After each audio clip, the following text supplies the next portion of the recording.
Very much, and let me start by welcoming everyone to this third and final webinar in our Climate SDGs Synergies series.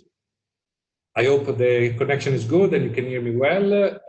So first, let me thank my colleagues and team at UNDESA for participating in the organization of this important series of webinar, and all of you, including on behalf of my executive secretary, for making this virtual conference happen, despite the unprecedented global situation we face. Our collective efforts to take a synergistic approach to achieving the Paris Agreement and the 2030 agenda are making a difference. So it's been wonderful to see such active engagement with many contributions, including more than 60 submissions in response to our questionnaire. My feeling is this is a real enthusiasm and reflects a growing consensus that to recover stronger and better from COVID-19, concerted action must take. I think now the keyboard we improve lives now, while at the same time lay the groundwork for enhanced climate action, SDG progress, and climate responsible, inclusive growth. This is the third and final webinar of this three-part series. Today we are focusing on going forward with climate and SDG synergies for COVID-19 recovery. Before we look forward, let's take a quick look back at the fruitful discussion we had during webinars 1 and 2. In webinar 1, we learned how forward planning is helping countries and communities to avoid trade-offs and maximize climate and SDGs co-benefits. We heard examples and methodologies. 2 weeks ago, in webinar 2, we focused on the policies and sectors that hold the potential to drive just, resilient, and sustainable recoveries to the pandemic. Listening to this discussion, it is clear that much has been learned about applying synergies in practice to take a system approach to transition to low-carbon resilient societies, linking economic, social, environmental, SDG, and climate objectives. In the face of multiple global crises, now is the time to turn this know-how into concerted action.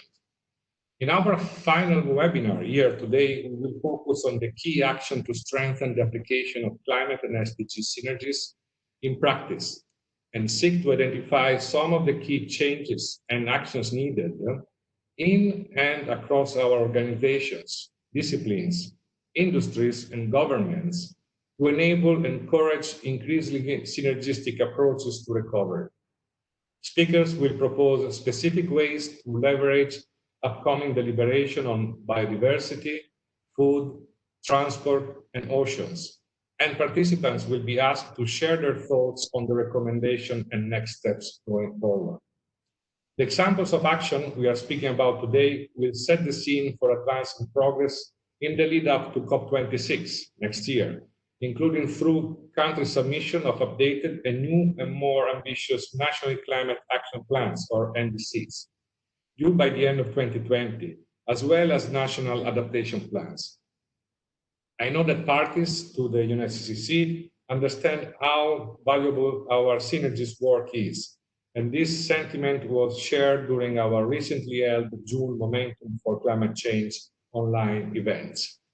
We at UN Climate Change are looking forward to advancing climate action in person at COP26, of course, and sooner by all means that allow us to have this type of interaction.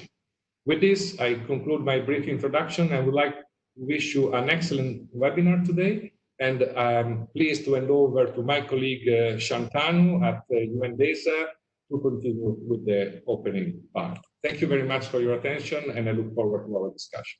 Thank you. Thank you, Daniele. And hello, everybody. Good morning, afternoon, evening, wherever you may happen to be.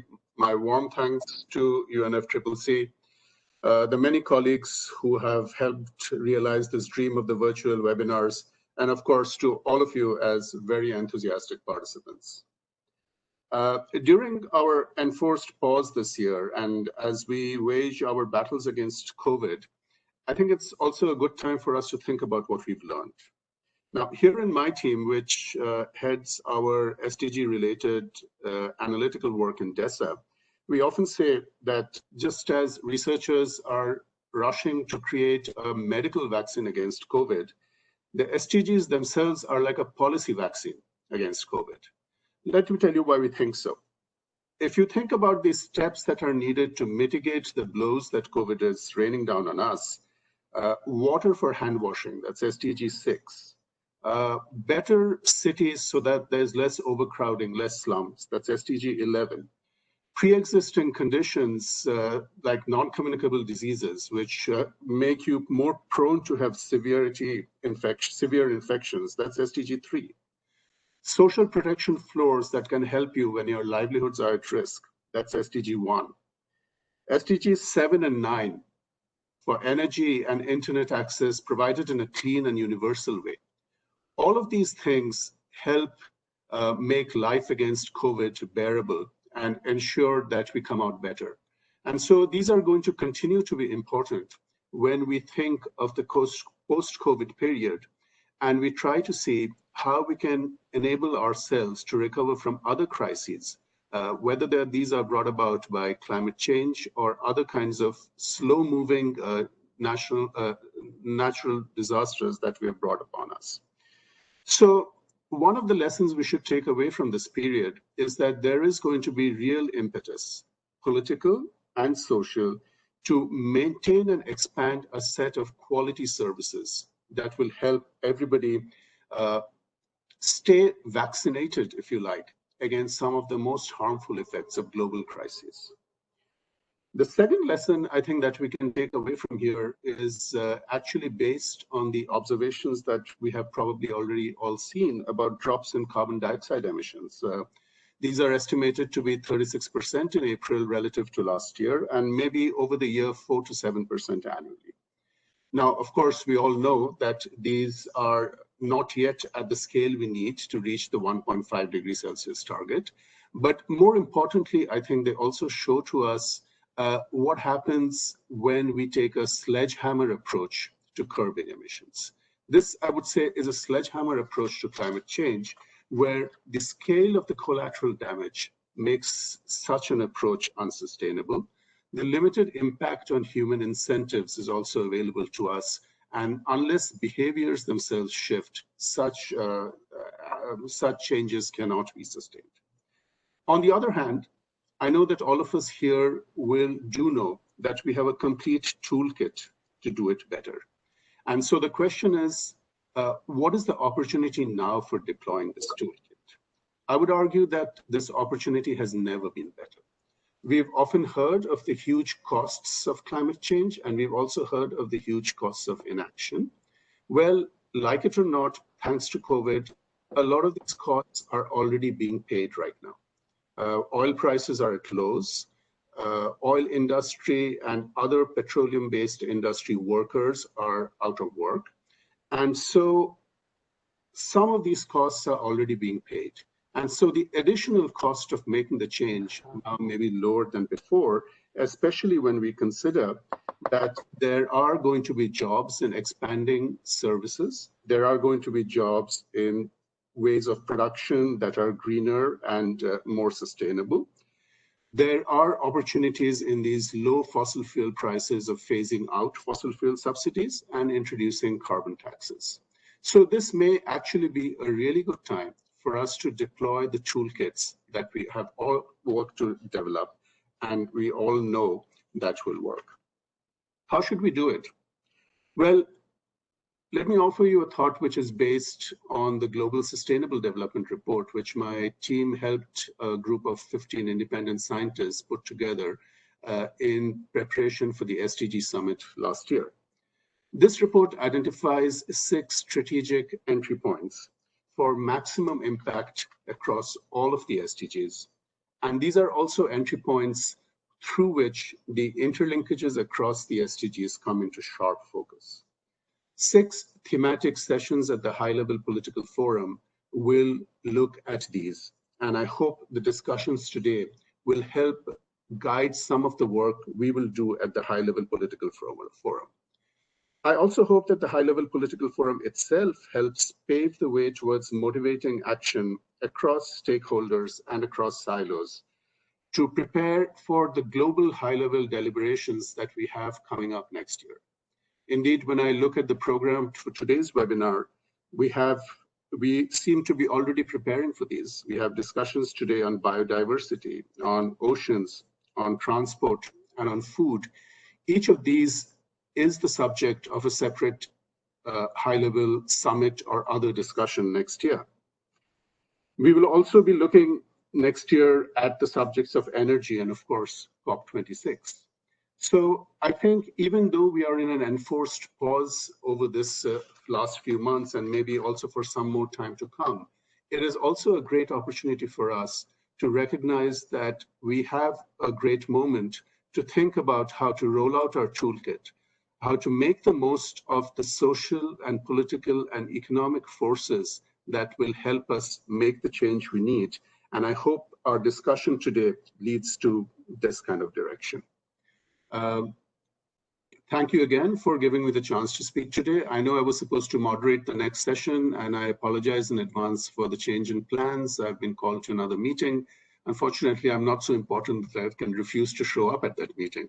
So I will now hand the floor over to Minoru and wish you all a very successful discussion today. Thank you. Over. Thank you, Shantanu. Thank you, Daniel, for the very sort of complete introductions to today's webinars, and then also putting what we're doing in the light of what is coming over the coming months and the year ahead. So today, rest of today, we're going to be discussing the two things here. One, we'll be giving some attention to few specific things that Shantanu just highlighted. Food, biodiversity, transport, and oceans. Why? Because we'll have opportunities there. There are a number of intergovernmental processes coming up next year, which was supposed to have been this year, and some of them are actually being postponed because of the COVID pandemic. But nonetheless, we're going to have this opportunity. So we want to see what can we actually do to leverage those intergovernmental discussions so we can actually press the button harder on the synergetic implementation between SDGs and the climate. We invited quite a knowledgeable people across the disciplines. And so we'll be able to sort of highlight some of the key examples and actions they're already thinking ahead. And also maybe we can also discuss a little bit how we can actually try to utilize those opportunities to press the button together. So with this very short introduction, I'd like to now invite first segment speakers, which is focused on food. So we have two distinguished speakers here. Let me start. Who is going to start? I think Siteneke, you are the one for starting. So let me introduce Siteneke Onema from the UN Standing Committee on Nutrition. Siteneke, you have about 6 minutes. So if you can start, thank you. Thank you, Minoru, and good morning to all. Basically, I've got 3 messages for you. First message. COVID-19 clearly shows us the vulnerabilities and the flaws in the current food system. We already knew beforehand that the food system is basically making us sick. With 1 out of 3 people worldwide, so over 2 billion people, are suffering from one or several forms of malnutrition. At the same time, about 1/3 of greenhouse gas emissions comes from the food system. And in addition, we see problems with pollution of land, water, and soil, and biodiversity decline. So we need to shift that around, and we need food systems to deliver healthy diets and that are also sustainable at the same time. And that is possible because a shift to diets that follow the World Health Organization's healthy diets guidelines, we would achieve 6 to 10% less global mortality from diets and 29 to 70% less greenhouse gas emissions. So we need to make use of those synergies. It's really a huge opportunity. But then again, COVID-19 aggravates the problem in 2 ways. One, it causes disruptions in supply lines, among others because farmers cannot exit markets, or it prevents migrant workers to go to their work, blocking supply lines as well, especially supply lines of those higher value crops, fish, vegetables, fruits. So what we see, maybe currently we do not have a short supply of staple foods, of quantity of food, but what we see again, the quality of the food, the quality of our diet is suffering. What we also see, COVID shows us that people with diet-related underlying problems like obesity, overweight, high blood pressure are more susceptible to suffer from complications or could even die from the disease. So also COVID works in two ways. One, it hampers the food system, it causes problems in supply lines, but also sick people or people who cannot come to work cause problems in the food systems itself. So we see these negativities, and we need to build back better the food system, building to the contrary on the synergies between nutrition and climate, centrally to it. Second message, food system. The food system is complicated, is complex, but change is possible. And we see that because we have looked a little bit about how quickly the food environment reacts to changes in the wider food system and also can impact the wider food system. There's so many elements in the food system, but all of them, they boil down in the food environment. It's like a pressure cooker where everything comes together. And that's the place where people, in fact, meet the food system, where people make decisions what to buy, what to acquire, what to consume. And that's where the changes can take place quickly and rapidly. You could even say the food environment is the canary in the coal mine of the food system. So yes, the food system is complex, but we see that people react quickly to those changes in the food environment. On the one hand, they can react in a negative way by hoarding because they feel anxious. But we have also seen in the research we've done, these changes can be positive. People start being aware of food waste, but also being aware of the several supply lines. And people shift towards more shorter supply lines, support their local environment, their local producers, their local food systems for the better. They bring in this sustainability aspect. That brings me to the third message. The ways to transform the food system for the better, with climate and nutrition in the center. As mentioned, people during COVID-19 are more aware of the food they are acquiring, buying, consuming, and that is needed to be able to change the system.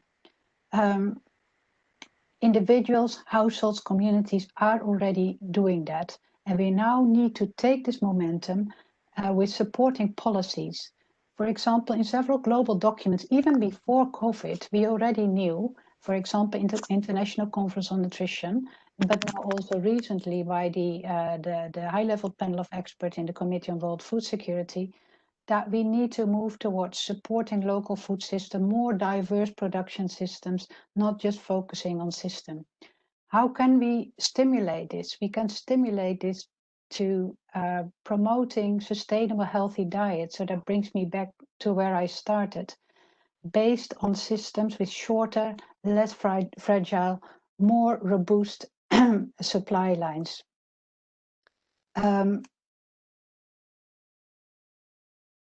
So those diets, those sustainable, healthy diets that are characterized by a lot of plant-based foods, more vegetables, more fruits, more pulses, more nuts, less animal sourced. And if it's animal sourced, fish should be the preferred options. Those diets are both healthy and cause less environmental problems, including climate change. So COVID-19 points out the urgency, the scope, and the severity of the problem. The impact is everywhere, and we see the urgency to respond. But people are responding already, so it is possible. Finally, three quick recommendations to further support the local changes with policy changes. At national level, or subnational, if that is possible, governments and scientists can support this transition to more sustainable diets by development of food-based dietary guidelines that include sustainability criteria. These guidelines can inform consumers what to eat, producers what to grow and produce, and inform policymakers how to curb their taxes and subsidy schemes to support all this. Of course, everything adapted to the own local context. At global level, we see that the Committee on Food Security is developing guidelines for food systems and nutrition, with both nutrition and sustainability at the heart. And we need to call on all participant stakeholders in the Committee on Food Security to be ambitious in their proposals and negotiations and develop guidelines that are truly capable of making these food systems sustainable and healthy. Finally, another global recommendations. Next year, we will have the Global Food Systems Summit. During that summit, we need to embrace nutrition and sustainability, of course, including climate, simply because of the very strong synergies between nutrition and climate. It's so opportunistic and so strong to embrace nutrition and climate at the Global Food Systems Summit. And I believe during the summit, we should take the opportunity to make concrete commitments how to implement those voluntary guidelines of the Committee on World Food Security, to really implement those at country level. By then, I believe the Committee on World Food Security should have finalized the job, and it should be time to implement those guidelines. Thank you very much for the opportunity. Thank you very much. Thank you for highlighting the work of the committee and then also the forthcoming summit. And I'm sure that we have opportunity again to discuss about the summit. So Jitoni, who moderated the first webinar, it's your turn. Jitoni, by the way, that when the time comes, I'm gonna put this one like this. I don't know whether you can see it. Sure, but can you hear me? Yes. Yes. Go ahead, Jitoni. Thanks. Can you hear me? Yes. Perfect. Okay. Well, thank you very much, and thanks for the kind invitation. Let me just add a few points to what Stinika already presented. I mean, she highlighted really some very important points. So perhaps I'll just approach this from a different angle to add some perspective to that, to the importance of food, and also to address the issue of this webinar, which is going forward with climate and SDG synergies. Obviously, we are in a new reality now because of the pandemic that disrupted so many of our preparations and our planning and the things we were trying to achieve. So I think we need to certainly rethink, where we were going and take the lessons from this pandemic to accelerate everything we were trying to achieve. I think the pandemic has highlighted, the vulnerabilities of our economies and our societies, and certainly the food supply chain on which we all depend for our survival, basically. And climate change obviously makes that even more difficult. And that means that, if we don't really do much more than what we've been doing with regard to climate action, this will seriously place the food production at risk, particularly for countries, for regions, for communities that are already highly food insecure. So it will really affect the food availability, as we've seen with the pandemic. It will reduce the productivity of crops and livestock and fisheries. And also it will disrupt the livelihoods of millions of people who depend on agriculture for their livelihoods and incomes. And certainly it will jeopardize the progress we've been making towards the Paris Agreement and the Sustainable Development Goals. So the first point I would like to make is, since we're talking about the synergies between climate and SDGs, and we know that on one hand we have the nationally determined contributions, on the other hand we have the SDGs, it makes sense obviously to link both of them, because they are interconnected. They depend on each other in certain ways, at least through the targets that they are very much linked. And the activities that are highlighted or identified in the NDCs, they're also linked to the SDGs target. So what we need really is to increase the coherence and the synergy between the different policies in the countries for the joint implementation of both the NDCs and SDGs. And at least from the food security perspective, we know that there are, we have SDG 2 for hunger, which is very much linked, like any other SDGs, to the others as well. As I said, they're very much interlinked. So the synergy in policies is absolutely key, and that means that there needs to be synergies in the strategies between the different ministries, also to have a more effective and joint implementation, and also synergies and coherence and coordination between us as UN agencies and the support that we provide to countries. So more specifically on food, let me highlight a couple of key points I would like to mention. Obviously, COVID has highlighted the need for synergies between climate action, food security, but also health and sustainable development. So we really have to strengthen the global response that we need to have to address these interlinked challenges, and to have multiple benefits for the planet and for people. And that means that we have to apply some of the lessons learned that were highlighted by the previous speakers, and to take them into account in how we're rethinking now to move into the future. And for food security, obviously what we've seen with this disruption of the pandemic is the dealings with trade, with supply chains, food loss and waste, vulnerable communities, gender and rural development. So these have to be addressed in coherence and synergy. And the last point I want to make is with regard to the transformation that was highlighted by Stinica, and the transformation because of the food system that are failing us. I think the big contrast we have is that on one hand, we have 820 million people who don't have enough food to eat and go hungry every day. And on the other hand, we have 2 billion people who have too much food to eat, and they're either obese or overweight. And to ensure this transformation, there is one important factor that obviously we have to take advantage of, and the pandemic has very much demonstrated that, and that's digital technology and innovation. So we have to harness the power of digital technology and innovation to achieve this transformation in food systems. Because the digital innovation is absolutely key to realizing this transformation. It can increase the productivity of agriculture, the efficiency, the yields, and also especially while preserving the natural resources. And it can also bridge the rural divide and empower women and youth to access information and technology, and particularly the access to markets. And it can also help, particularly, as I mentioned earlier, the most vulnerable communities like smallholder farmers and family farmers to access the market, to increase their income, and also to improve their livelihood.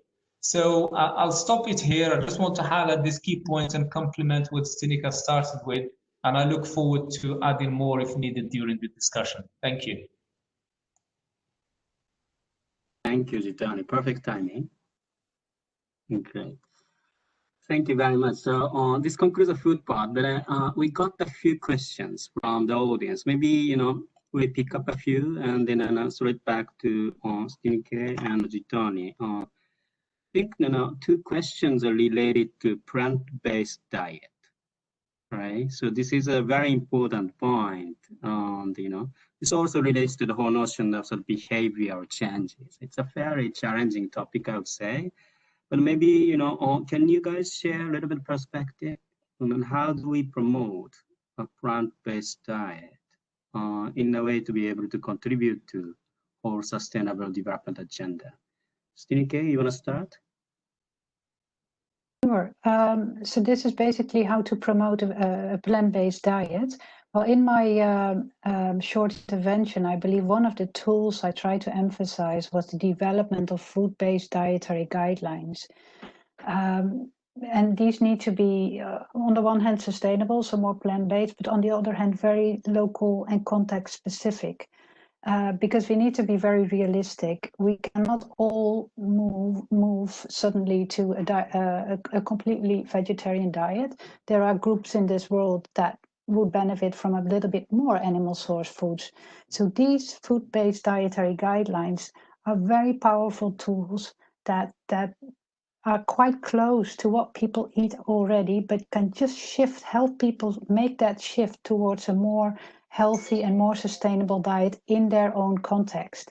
And these are locally adapted and based on local available foods and products, and have proven to be quite powerful tools. But I do agree that consumer behavior can be quite challenging in times, but that's also why I intervened by mentioning that now in the times of COVID, we see that people are capable of changing quite quickly their food related behavior. So I'm quite confident that if we send the right messages, people are able to respond in a positive way. Thank you. Thank you very much, Jitani. On top of it, there's a question also about the role of governance in promoting such changes. Can you mix that one a little bit in your answering? Certainly, that's very important as well. I think it all converges into the importance of people and us as consumers. You know, are we really aware of the damage we do to the environment and to our health by the choices we make? So either through governance or through our choices, we need to make sure that, you know, we purchase food that is good for us and it is good for the planet. And I think in this context of increasing population, we have to change the way we eat, the way we grow food and we distribute it and store it, and we're all responsible for that.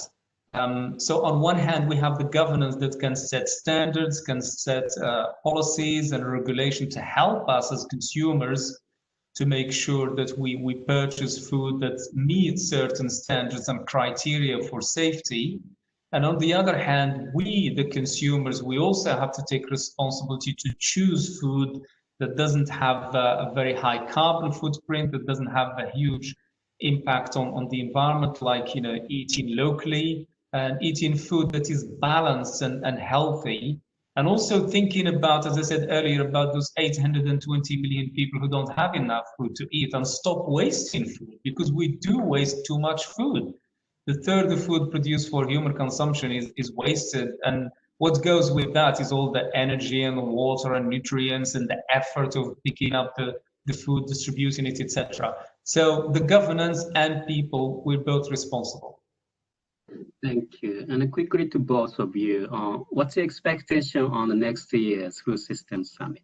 And then how can we sort of, those people who are not directly involved in the managing those things, but then how can we actually take advantage of that sort of summit to push sort of this kind of very important agenda, and then also promote synergetic actions? Maybe Jitani, you can start, and then Stinika later. Jitani. Well, I think very briefly, what the Food Summit will try to achieve is, first of all, just to confirm the importance of food in our lives, and the fact that we need to change the food systems that are not efficient and not sustainable and not kind on the environment. So there would be an agenda that will involve everyone, because food, it matters to everyone, from farmers to industry to people. And I think what we want from the Food Summit after that is obviously to make things happen to reach that transformation that we want. It's becoming even more urgent than before, as I highlighted now with this pandemic that showed us, what can happen when we're not prepared. And I think that's the main lesson we will take when we have summits or any other summits is, so what do we need to do, and do it quickly? So the main thing I think would be, as a key message from that, is the resilience of the food systems that we want to achieve. because we are not resilient, and the pandemic has shown that we're so vulnerable in so many fronts. So the food system will set some roadmap and some policies, some strategies to achieve that, but it has to be really done fast between everyone, because as you can imagine, there's so many actors involved in the food systems. Thank you. Stineke? Thanks, Situni. Thank you so much. Difficult to add to that, but you said it basically. What I'd like to add is that Food System Summit needs to show the centrality of the food system to the entire 2030 agenda. We cannot achieve the 2030 agenda without changing the food systems for the better. Now I'd like to come to my own point. I think we have to really emphasize in the Food Systems Plural Summit that we want a diversity of food systems. As Situni said, everyone needs food, deals with food, is involved in food and nutrition one way or the other. That means we can only make transformations if we involve everyone and allow people to build and construct and transform their own food systems in their own locality. We cannot rely on only one food system. There needs to be diversity based on a diverse biodiversity and also agrobiodiversity. So I think we have to be very ambitious in creating and transforming many sustainable food systems, but at the same time we have to be very modest and allowing communities, people, individuals to step in and promote their own sustainable food systems. So people's dignity and people's rights should be at the center of it as well. Thank you. Thank you very much, Stineke and the Gitani. It's a wonderful presentation and a wonderful perspective you shared. I don't know whether you can hear me at least, but thank you very much. You get my Yes, we can. Thank you.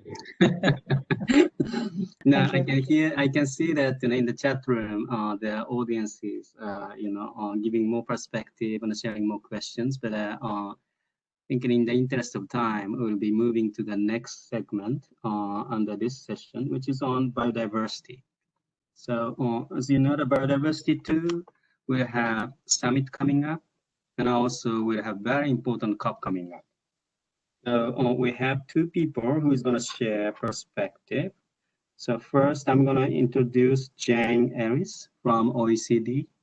Jane, you have about 6 minutes to share your perspective. Thank you very much, Minoru, and good morning, good afternoon, good evening to everyone. So thank you for inviting me to be here today. So I'm the head of international climate at the OECD's Environment Directorate, and have been working on energy and environment issues for 25 years or so. And I think the reason I've been asked here is because this includes a recent OECD publication on towards sustainable land use. And this publication explores issues related to improving the sustainability of land use, climate and ecosystems, and it's where I'm going to be taking most of my examples from. So I'm going to be focusing on 2 of the 4 questions for this session. So that's what actions can help climate, biodiversity and a sustainable COVID recovery. And the second one is, what steps can governments take in terms of their strategies, institutions and policies to work towards these actions most effectively? And as background, we know that land use is currently unsustainable. The land use sector is responsible for about 1/4 of greenhouse gas emissions, and it's a key pressure on global biodiversity loss. So effective land use management is really key in order to meet climate goals under the Paris Agreement and also the HE biodiversity targets, as well as providing us with food, as we've just heard, and also meeting other SDGs. So what actions can we take that can hit many policy goals? Because governments have got multiple and overlapping goals, and they're going to need to put in place policies that can meet these different goals. And these policies are going to be more effective if the left hand doesn't undo what the right hand is doing. So I think a first challenge for governments is to understand the synergies and trade-offs inherent in land use systems and the land use nexus.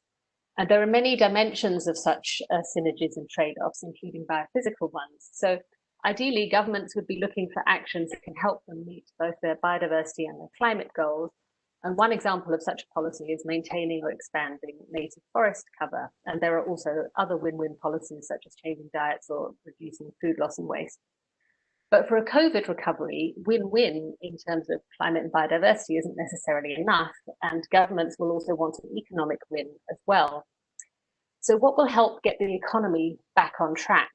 So labour-intensive activities that will generate jobs, such as retrofitting energy efficiency for buildings or tree planting, can also help with countries' COVID recovery efforts. And in fact, tree planting is already part of some countries' stimulus packages where they're re-employing unemployed people. This is taking place, for example, in Pakistan. There can also be other types of synergies and trade-offs, and this can be at the spatial level, within or between countries, over time, and also between different stakeholders.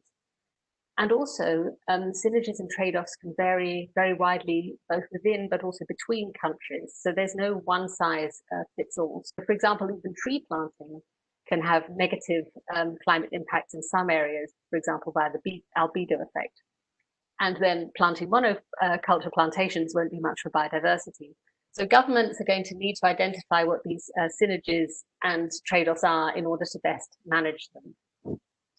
So now I'm going to briefly talk about what governments can actually do in order to work towards these multiple goals. So if you're trying to do this, it's going to be easier if your strategies and policies are aligned, since they all pull in the same direction. And there are also institutional setups which can help. So this recent publication has some recommendations for governments in terms of the strategies, institutions, and policies. So I'm briefly going to highlight 2 insights from each of these 3 areas. So in terms of coherence between national strategies and plans, it's quite interesting that there's a large variation between the countries that we looked at. So obviously countries have many different strategies and plans in many different areas: climate, biodiversity, agriculture, development. Sometimes one strategy will mention another topic area, and sometimes they won't. For example, the biodiversity strategies of Mexico, New Zealand, and Ireland all have targets or actions referring to climate, agriculture, and forestry.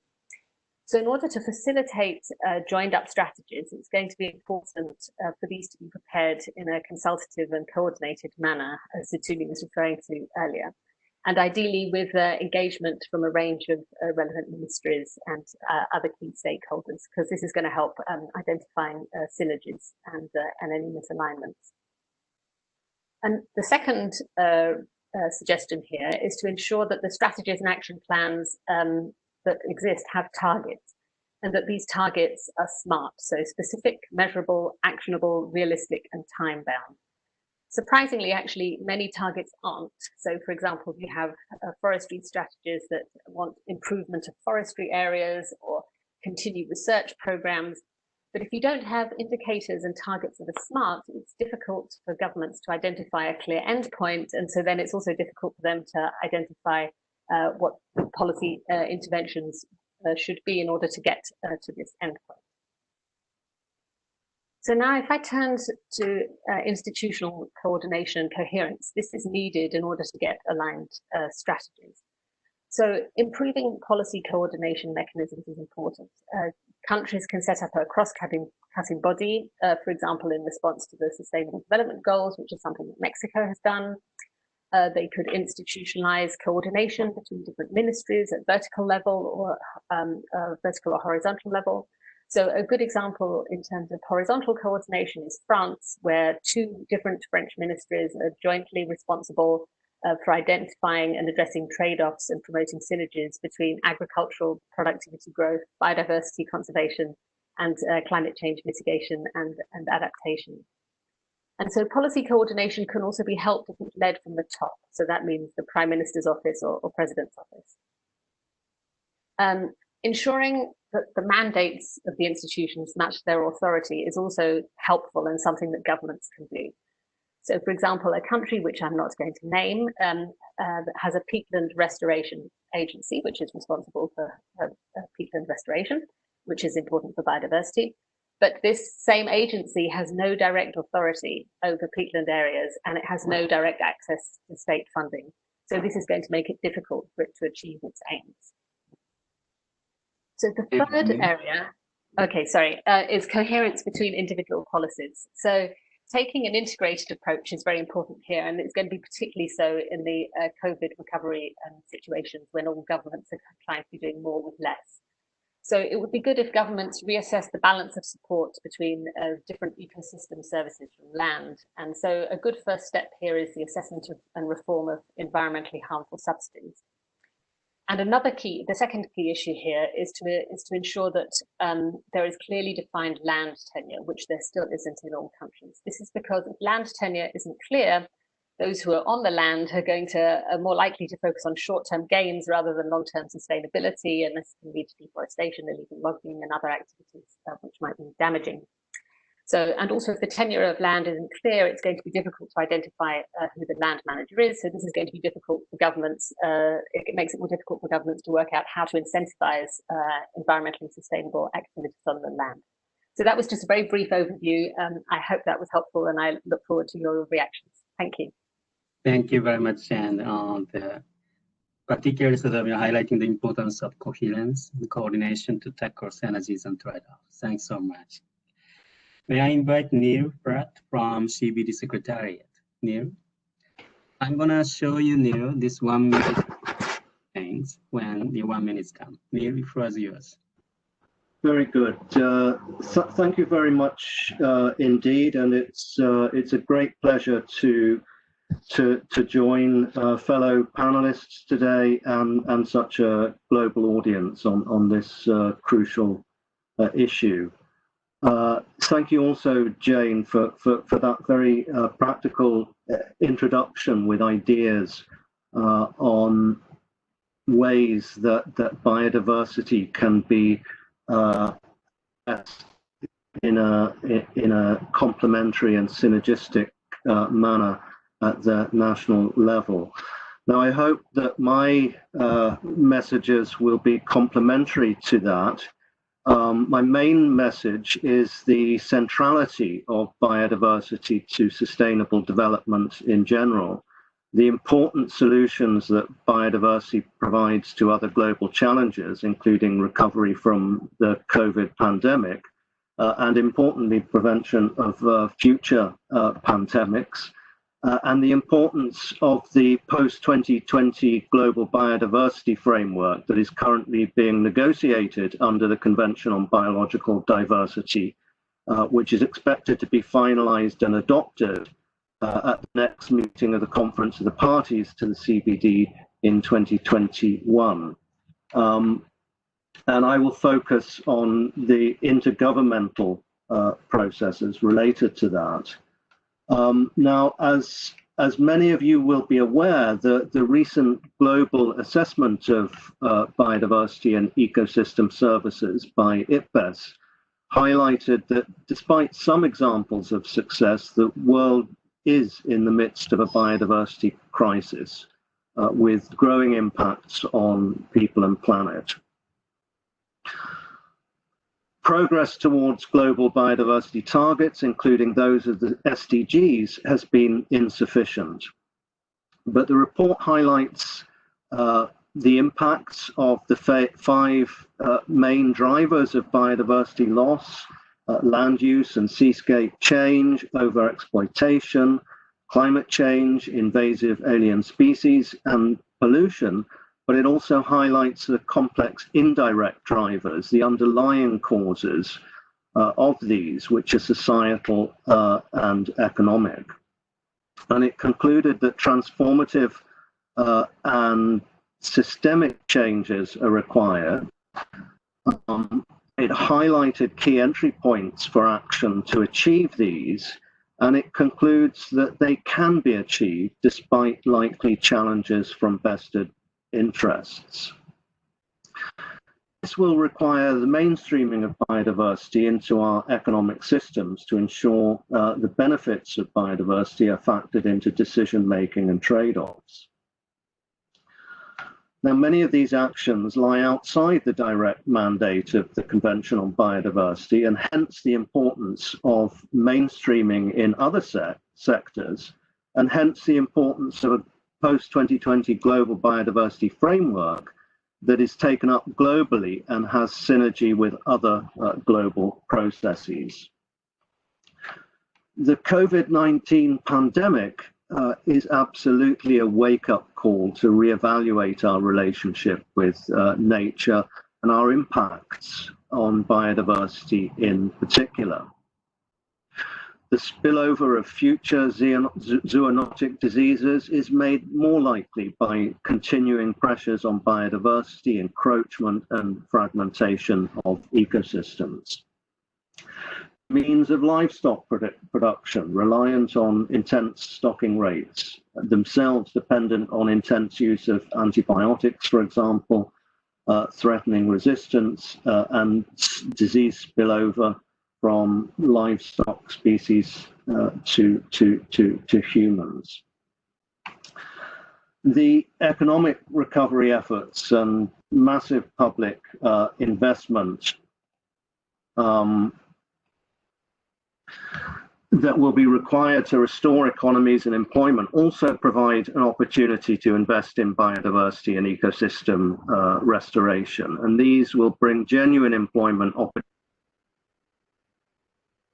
developed and developing countries, but in particular in vulnerable populations in developing countries. And we've heard examples of investment in people-centered restoration and tree planting, for example. Very importantly, biodiversity should not be seen as a problem, and conservation measures as another drain on financial resources that may be more urgently needed elsewhere, but instead as a genuine solution to economic recovery and to other interlinked global challenges such as food security, access to clean water supplies, and combating climate change. Considering just the climate challenge, the conservation and sustainable use of biodiversity and the restoration of ecosystems could provide 1/3 of the net greenhouse gas reductions needed to achieve the goals of the Paris Agreement. So it's important to gain a stronger link and crossover of information between the climate and biodiversity processes and the two conventions. Under the Climate Convention, biodiversity is largely seen as something that is impacted negatively by climate change rather than something that can positively impact climate change and provide solutions. At the same time, of course, we need to strengthen attention to safeguards. There is a danger that nature-based solutions can sometimes be seen as anything with nature in it without attention to mitigating potential negative impacts that some of these solutions could have on biodiversity, monoculture forestry, for example. Yeah, 1 minute. Thank you very much. More broadly, biodiversity is a foundation for the achievement of the Sustainable Development Goals and the 2030 Agenda. It's critical to the delivery and success of 17 of the SDGs, including those related to food security, climate change, livelihoods, jobs, disaster prevention, and health. So a major opportunity is provided by the ongoing negotiation under the Biodiversity Convention of a post-2020 global biodiversity and its eventual implementation. It recognizes the importance of being a global or universal framework that will require contributions from all actors and related instruments, not simply an implementation tool for the Convention on Biodiversity. This will include contributions from many related conventions, including other biodiversity-related conventions, the Rio Conventions, and those that address chemicals and waste.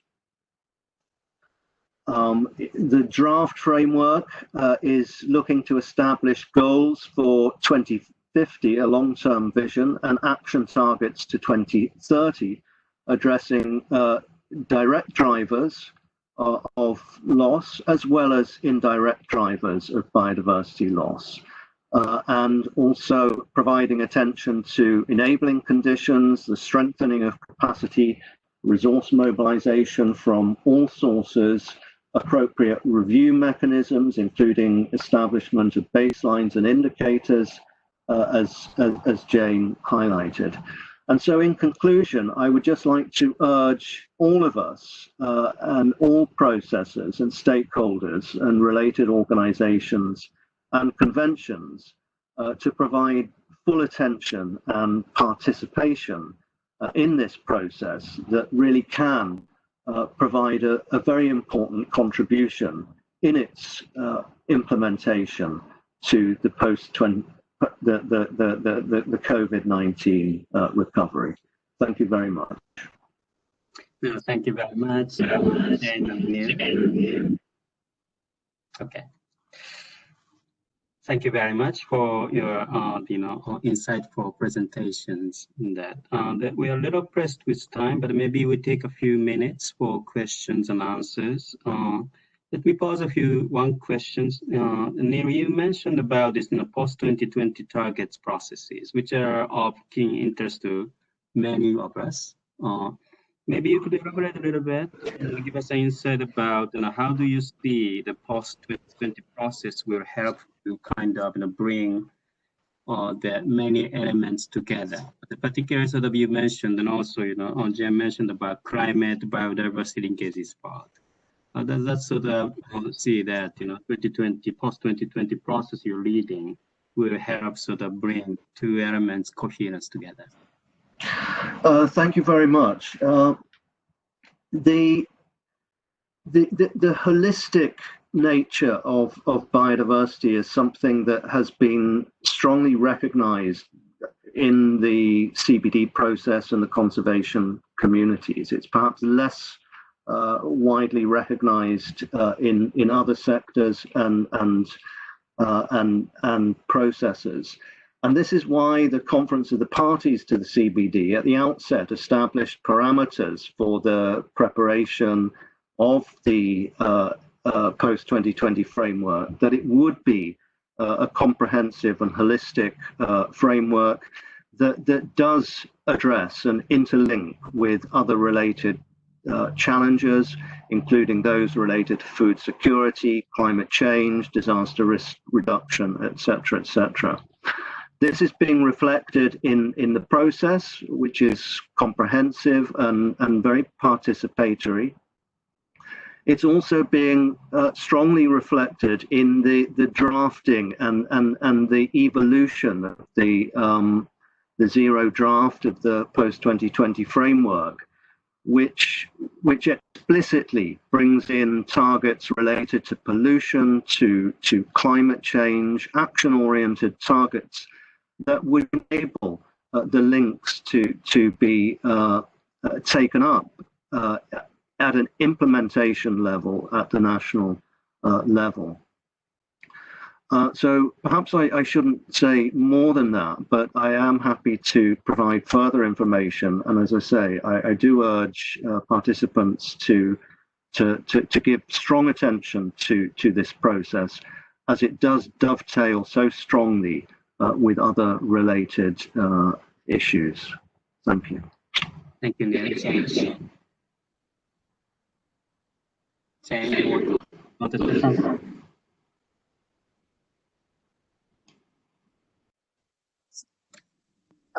Jen, I don't think were you asking me? Yes, if you have any perspective on the post-2020 targets sort of issues related to biodiversity and how this process could bring many elements like climate-related issues closer, being more coherent.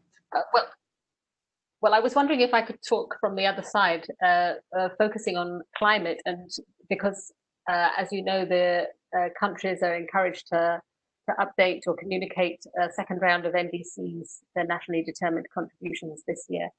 And but because there are so many targets, I think it would be really helpful if some countries have done as Chile has, to try and ensure that there's a sort of integrated approach, looking across different topics, to try and build in long-term issues, climate issues, biodiversity issues, and many others. So I think that the opportunity or the requirements that countries have to submit another NDC is an opportunity for them to look more broadly, as the SDGs are. There was also a question in the chat about rain price and peace, and wondering why there was no emphasis on rain. But actually, to me, when people talk about climate, that is rain, because climate is going to change the availability and the pattern of rainfall, and so obviously that's going to have a large impact on food. And if it has a large impact on food and food availability, it will also have an impact on peace and migration. And so it does have a very large impact beyond just the climate change itself.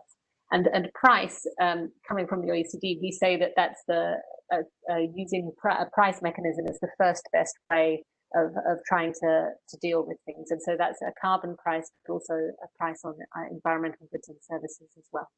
Thank you. Thank you so much. I can see that in the chat room there are several more sort of comments and questions sort of being posted, but unfortunately we're a little pressed with time. So please allow me to move on to the next segment, which is focused on transport and oceans. Transport or oceans, they're supposed to have intergovernmental discussions this year, but then because of the COVID-19, they're being postponed to next year. Dates to be determined. Nonetheless, the important preparatory processes are going on, and we have, quite a very informed people lined up today to provide some perspective on these two topics. Can I first introduce Roel Wenders from IMO? Roel, can you start for 6 minutes?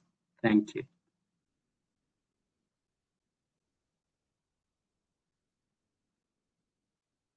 Roel from IMO, are you online?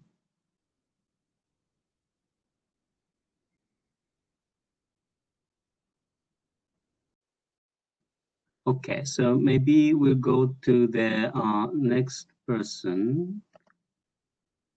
If we are not having Roel online, just hold on. Okay, Tristan Smith from UCL. Is Tristan online? Yes, I am. Can you hear me okay? Yeah. Yes, Tristan, would you mind starting? Sure. Thank you. All right, please go ahead. So thank you again for this opportunity to speak and to share some thoughts. I have a few points to do with the IMO, so I'm sorry to Roel that he doesn't have a chance to say a few words first. Because the first point is a slightly critical point. The IMO negotiations are not currently on track for a proportionate response to its climate challenge. The absolute emissions that the IMO agreed to in its initial strategy in 2018 are not in line with the Paris temperature goals. They're less ambitious, and the 2030 target that was in that initial strategy in particular is not adequate. If it is kept to, then we were likely to see increasing emissions from international shipping over this decade, which obviously is far out of line with what's needed according to the IPCC's advice. There are opportunities to strengthen these. There will be a revision of the initial strategy that concludes in 2023, and the negotiations on that start in 2021, so that it looks likely that there is an opportunity for them to be increased, and that's something that I think the IGO discussions must take. In the meantime, the short-term policy options, which is the technical discussion which is ongoing at the moment and will hopefully conclude this year, must be capable of adopting a policy option that can go well below the current level of ambition in the 2030 objective. If we don't achieve a policy option that can, sorry, when I said well below, I meant well below in CO2 terms. So it must be capable as a policy option of going far in excess of the 40% 2030 objective that IMO has already expressed. If we don't make sure that the policy option's got the chance to accommodate future increases in ambition and stringency, then there will be a problem of locking in failure even already in 2020. One of the things that those targets mean is that shipping will need to move very rapidly away from fossil fuels, and a widely held perspective of needing zero-emission ships from about 2030, so in about a decade's time. The optimal energy source for shipping may vary geographically and with the level of economic development of a country that's using shipping, but bio and renewable hydrogen feedstocks appear to be the key mechanisms that shipping could displace fossil fuel use. And the level of disruption that's experienced by shipping is therefore going to be very closely linked to how the wider economy uses those feedstocks and how it can leverage some of the wider transitions that go on in energy systems. But it's very helpfully advanced by some of the COVID responses in the form of green stimuli, which have in some countries already advanced green hydrogen or low carbon hydrogen, which is very useful and helpful. Shipping's rapid decarbonisation creates both a risk and an opportunity for the Sustainable Development Goals and for the developing economies as a result. The first set is kind of opportunities, and then I'll move on to risks. And the opportunities that we've seen are synergies with other systems changes that are needed for wider economy decarbonisation. So just as hydrogen might enable shipping's transition, it could be used in other parts of an economy. Co-benefits in terms of greenhouse gas reductions with air quality impacts. So shipping uses some quite dirty fuels at the moment, even with its 0.5% limit on sulfur. And the potential for that to be removed as we go to zero carbon solutions is very high. The potential to leapfrog in developing economies straight to zero emissions and bypass expensive dead-end transition solutions such as liquid natural gas, which is being looked at in some economies, but maybe is an opportunity to leapfrog that. Removal of dependence on imported oils. There are many economies, especially in the SIDS and the LDCs, who are very dependent on that, and that this could be a way for them to actually produce their own energy and meet their shipping energy demands in this way, in a new way. Investment and employment in the bio and the hydrogen production supply chains is an opportunity. However, there are risks, and those risks include that employment could be lost from shifting jobs from the fossil fuel production and fossil fuel supply chains used by the marine industry, and risks related to impacts on trade. So, for example, particularly from a disruptive transition, or a transition of shipping that does not adequately support the decarbonisation of developing countries' fleets and shipping needs, and especially those of SIDS and LDCs, we could see an increase in transport cost, which would then be damaging for the cost of imported goods or for export competitiveness in the global economy. So there are trade and economic risks that arise if we get this wrong.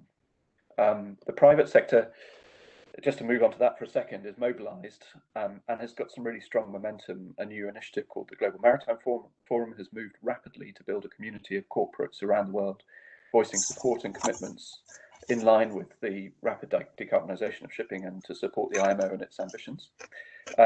And those initiatives include aligning finance and shippers and cargo owners to rapid decarbonisation and distribute the risks and commitments across the sector's value chain. It provided earlier this year a platform for developing country initiatives and regional domestic decarbonisation initiatives in the developing world.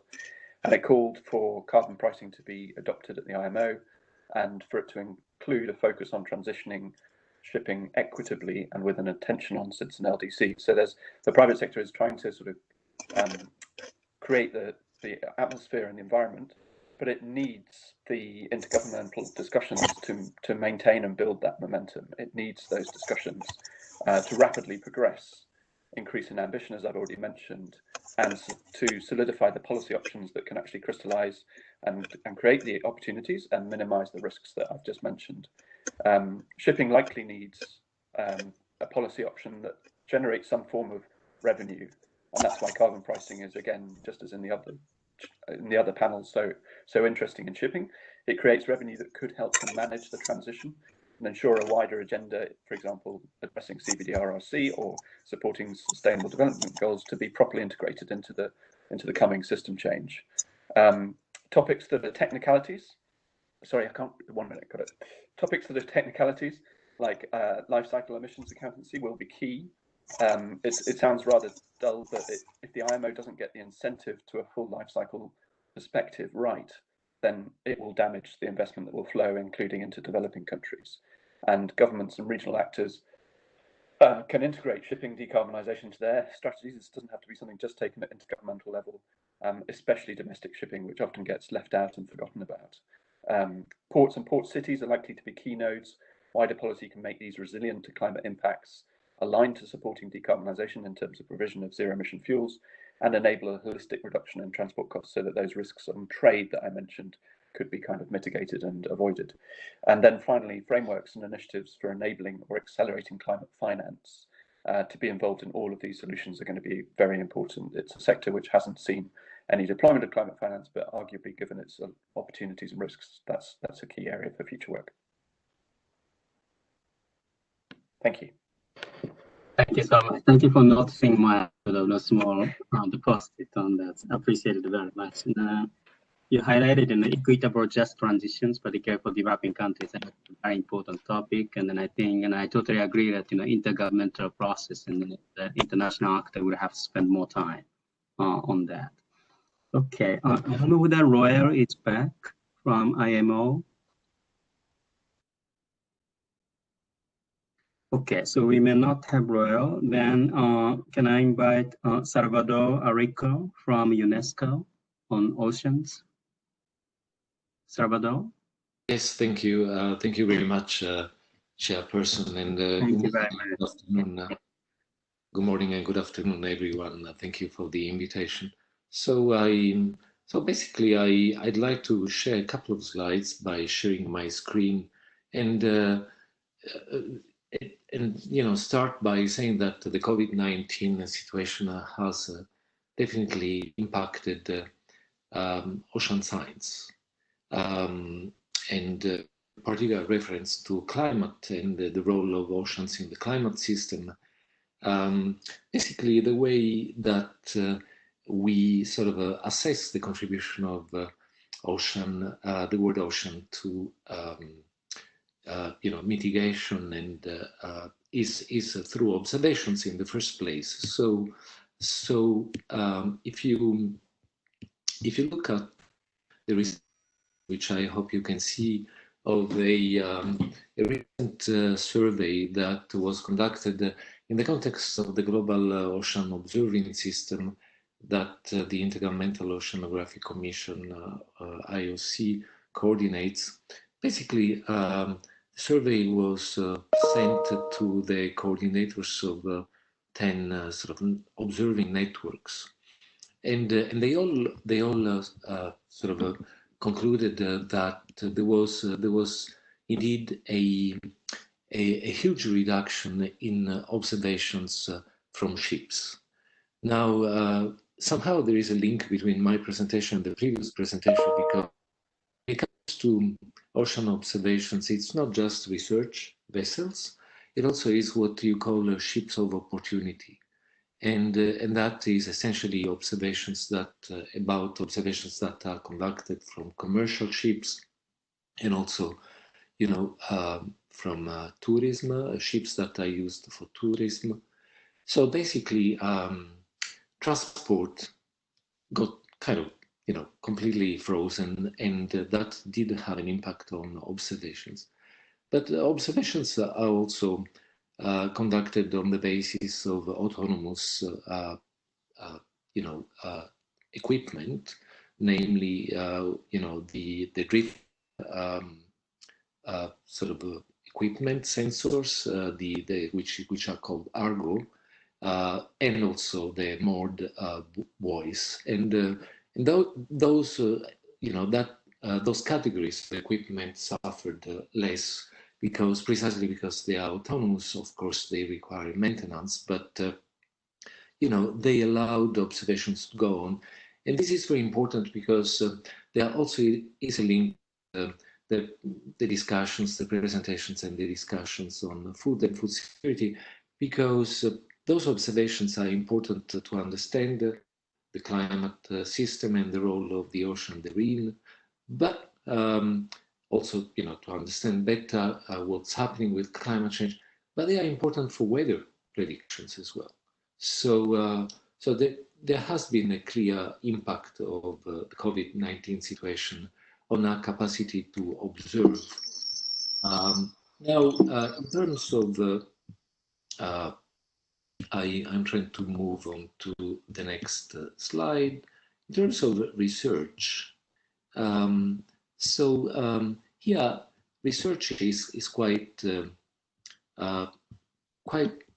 complex and endeavor, but it's important because it will allow us to understand whether the world ocean will continue operating as a major sink. Essentially, currently it absorbs approximately 1/3 of human-induced CO2 emissions, or whether you want.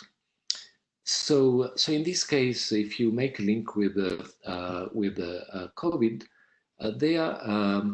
it's more a question of to which extent the COVID-19 situation and the crisis like the COVID-19, just looking at my timer, may have an impact on investments related to ocean science, on research, because it appears that some of those investments have actually been redirected towards other branches of science, namely health. And this is something that we will understand better in a couple of months' time. I understand I have less than a minute left, so I will conclude by then. Just wanted to say that here, I think what's important, we think what's important is really to raise, make a case on the importance of science, because science, being science, you never know where your nose will lead you. So today might be a COVID-19 kind of crisis, or it might be something else. And finally, if I am able to show my last slide, here it's about a community of action, the one on ocean acidification, which is related, for which we are custodian agency, but also about the links between ocean acidification and human health in terms of risks for malnutrition, respiratory issues, mental health in relation to livelihood systems, and also decreased opportunities to develop and obtain medical resources. So there is a link between ocean science, ocean health, and human health. Thank you very much. Thank you, Salvador. Thank you also for strictly time managing yourself. And I very much appreciate it. I actually understand where is online. It's because of technical issues. It's not connected to the third. Well, can you try one more time? Okay, so Royal, do I hear you? This is Tristan. Yeah, I'm just having an email correspondence with him. Is he unmuted by the host? Because he's certainly on the list. Right. I think our team has been trying to sort things out, but has not been able to sort out, if I understand rightly. So they will keep trying, and then probably later in the session, we can, put him back online once it is resolved. In the meantime, there are several sort of questions being sort of, on the chat. I'm just looking at it broadly here. I think broadly this is talking about sort of, innovation. There are a lot of, say, for example, electric mobility, right? Transport system, vehicles. But they're also asking about, say, for example, solar powered shipping, for example. Hello. Can you hear me? Okay. Are you Royal? I am Roel, yes. Fantastic. Okay, so we started, but I think, well, maybe you can come back online and, spend a few minutes and then before we get back to the question. Sure. Good time. Sure. Sorry for the trouble. No, my apologies. I'm in central London and I don't know what happened with my internet connection, so sorry to disrupt your flow. Anyway, thank you very much for this opportunity to let me elaborate a bit on the shipping industry commitment to reduce its carbon footprint, and also to explain how we see that commitment to be, or to accelerate in synergy with some of the COVID-19 recovery support. The International Maritime Organization, so IMO, is a UN specialized agency, and we are the global regulator of the world's merchant shipping industry. We regulate the over 50,000 ships that ensure global maritime trade, including during this ongoing pandemic. And it's needless to say, but maritime transport is the backbone of global economy and international trade, and carries over 80% of global trade around the world. In the past months, IMO, in a direct response to COVID-19, has been working closely with national governments and the shipping industry to make sure that global supply chains would not come to an absolute standstill, and that essential supplies, vital goods, would continue to reach ports and markets around the world. Now, with regard to climate action, international maritime transport is responsible for just over 2% of the world's total greenhouse gas emissions. And those emissions, and I'm sure that Tristan may have mentioned that already, were not included in the Paris Agreement. So IMO, as a UN specialized agency, has been working very hard to develop its own strategy. And in 2018, we adopted a strategy setting out the pathway to decarbonize maritime transport. And the strategy, our strategy, is in line with the Paris Agreement's temperature goals and with the SDGs. Perhaps the most prominent objective in the IMO greenhouse gas strategy is to reduce total emissions of global shipping by 50% by 2050. And for an individual ship, that can actually mean a reduction of its current carbon intensity by 80%. So it's a serious commitment. What is certain, though, is that innovative ship design and particularly alternative maritime fuels, clean fuels, renewable fuels, are crucial to achieve the targets set out in our strategy. You're probably aware that the shipping industry is still a large consumer of fossil fuels. We love our bunker fuels. They are cheap, they are safe to handle on board, and they are widely available all across the world, and that is essential for a global industry like maritime. But we think that COVID-19 would actually provide a good opportunity to speed up the maritime sector's transition to use renewable fuels such as renewable hydrogen, ammonia, biofuels, even though that this change for the maritime industry requires huge investments, and particularly investments in renewable energy infrastructure development. And the maritime industry itself will not be able to secure those investments, and therefore is looking for new partnerships to overcome this gap. And we, as a global regulator, we are also stepping up our efforts to provide a global platform to promote R&D in zero carbon marine fuels and bring together all kinds of actors from the wider UN system, the shipping industry, but also private banks, development banks, in order to look for synergies that can help decarbonizing the maritime industry. And the Getting to Zero coalition that Tristan just presented is actually a great example of such a partnership that looks basically on how to achieve the objectives set out in our greenhouse gas strategy. We are also looking into new regulatory measures to reduce further CO2 from shipping, and particularly global market-based measures that can put a price on carbon emissions from maritime transport, and as such further incentivize the uptake of renewable fuels in the maritime industry. But I think what's important, especially in today's session, is that we should do more and we can do more, and COVID-19 recovery provides opportunities for new synergies that are not actually looking at reducing carbon, the use of fossil fuels in the maritime transport sector only, but actually across the entire global supply chain. And we have seen, or we're witnessing, new initiatives that bring together ship owners together with ports, with airports, with logistics and trucking companies. And they jointly invest in local, for instance, local renewable hydrogen production that can then all serve all of the involved transport modes, so not only shipping.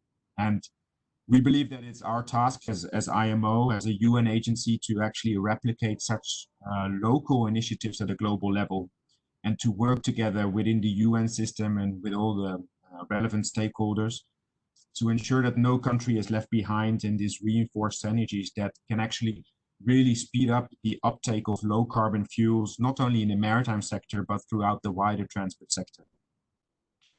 And therefore, it is important that in their recovery packages, governments, financial institutions consider the shipping sector as strategically important to accelerate decarbonization of the wider transport sector, including, for instance, trucks, diesel locomotives, and new investments in large-scale deployment of low-carbon fuel infrastructure, for instance, in port areas, which are modal hubs, can provide the momentum to also speed up decarbonization of other transport sectors. And IMO is committed to actively support these kind of new synergies around COVID recovery support to reduce the reliance of fossil fuels of the wider transport sector, of course, including the maritime industry. Thanks, and sorry again for not being able to connect first. Yeah, I think you're very successful being connected at the right time, and then to bring UN, international communities contribution together. So thank you very much. So I have questions to three of you, right? So over the next 12 months, we have this ocean conference coming up in Lisbon, and the transport in basin. And well, you just mentioned COVID is actually sort of posing us a little bit to think. And then maybe it's a great opportunity to consider much stronger action toward low carbon pathway. You mentioned about fuel. So what's the expectations towards those sort of large conferences? And do you expect, say, member states to step up or multi-stakeholder to showcase and scale up their own significant initiative? Or do you think that the multilateral should also step up to actually sort of up the game by putting sort of higher global ambitions?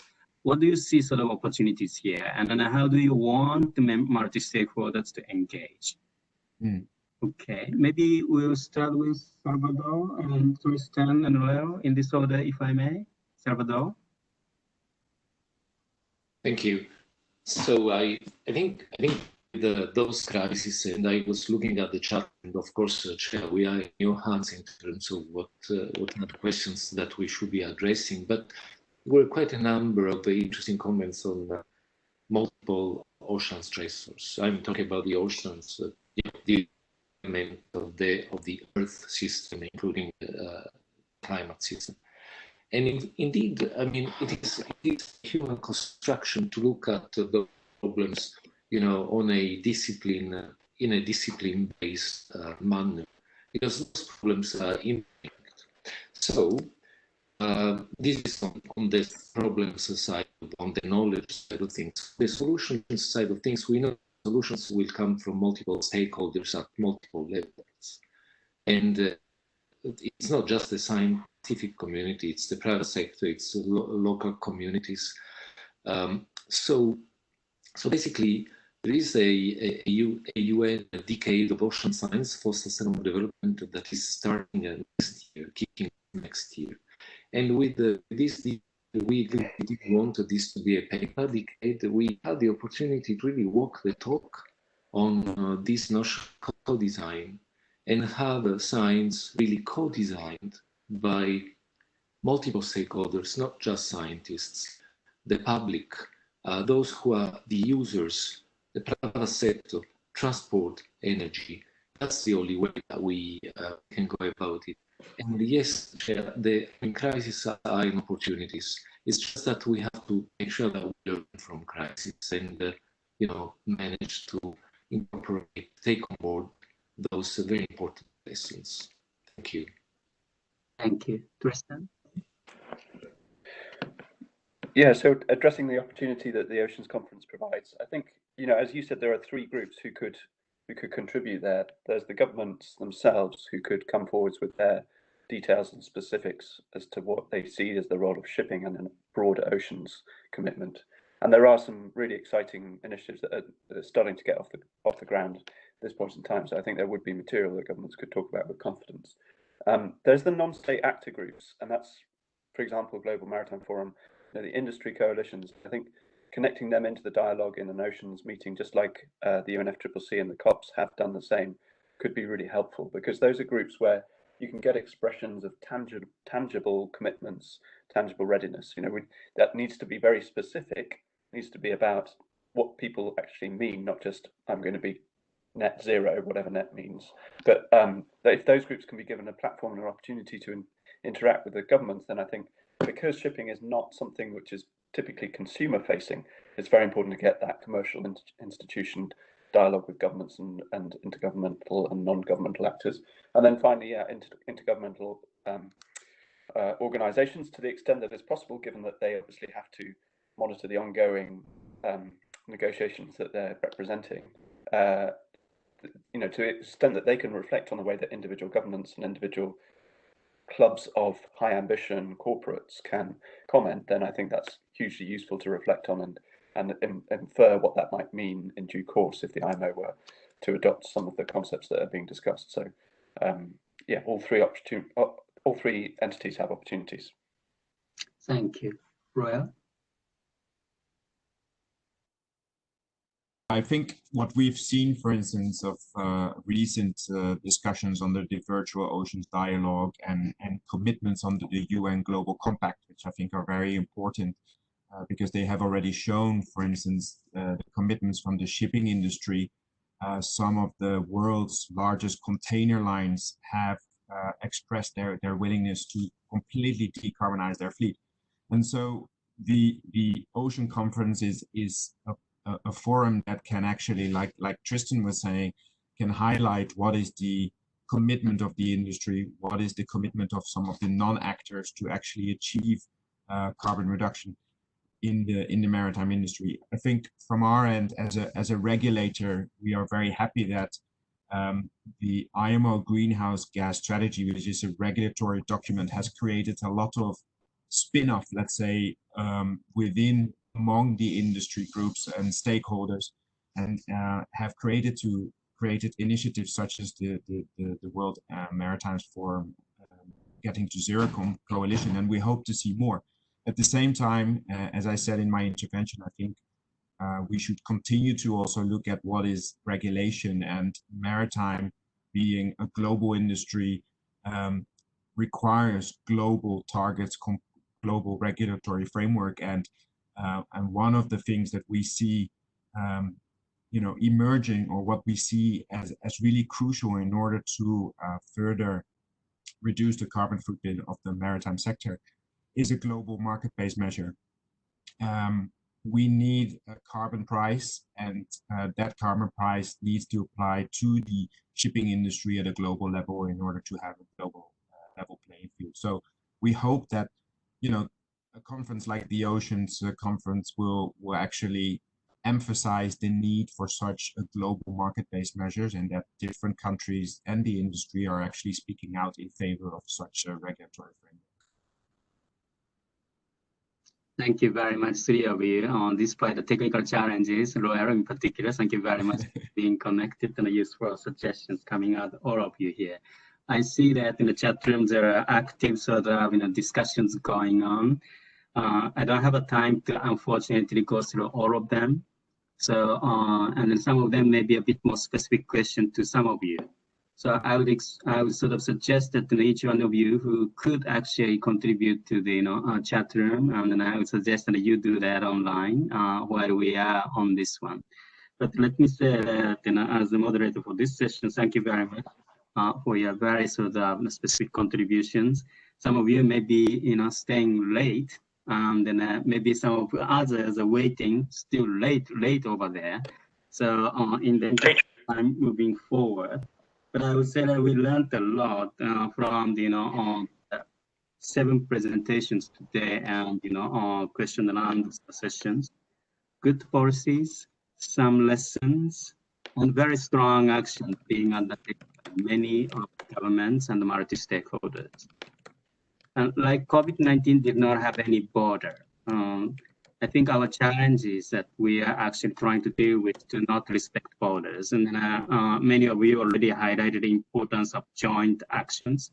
Here, I would sort of, put forward that international community, multilateral, will have to step up, so that we'll be able to facilitate joint coalition building, international response to the global challenges. Then we'll be able to get to the next level. And then opportunity we have is that there are going to be a series of international discussions coming up in many of the areas today we highlighted, whether it is about food, biodiversity, oceans, transport, of course, energy and climate coming up over there. So we must take advantage of those opportunities.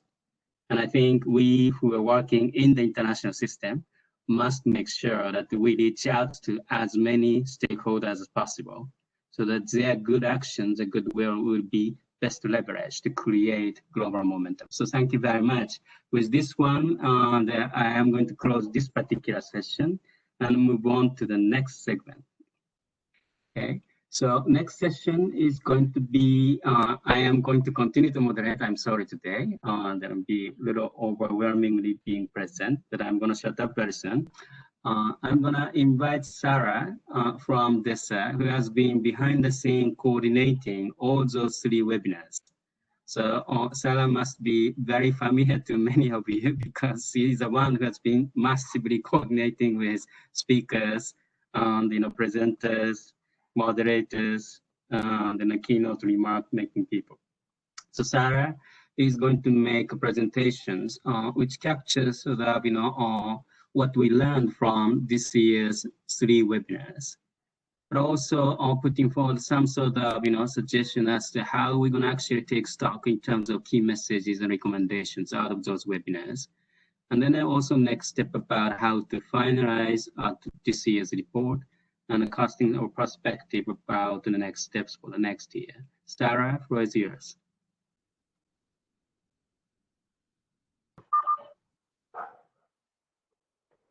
Thank you, Minoru. I'm very familiar to most of you and have been busy emailing, I think just about everyone over the last few weeks, trying to prepare a presentation which I'm sharing here, which will give you a preview of sorts of our what we hope to turn into our final report from the consultations. And that is, of course, our effort, as Minoru mentioned, to take the valuable and very rich contributions and suggestions, and I should say examples, because examples are very powerful in themselves to show what's possible. And we heard a lot of them, and turn that into a final report which can be used to inform some of the deliberations that everybody has been speaking about today, as well as upcoming, very quickly upcoming high-level political forum and eventually the COP26. So with that context, I will share my slides with you.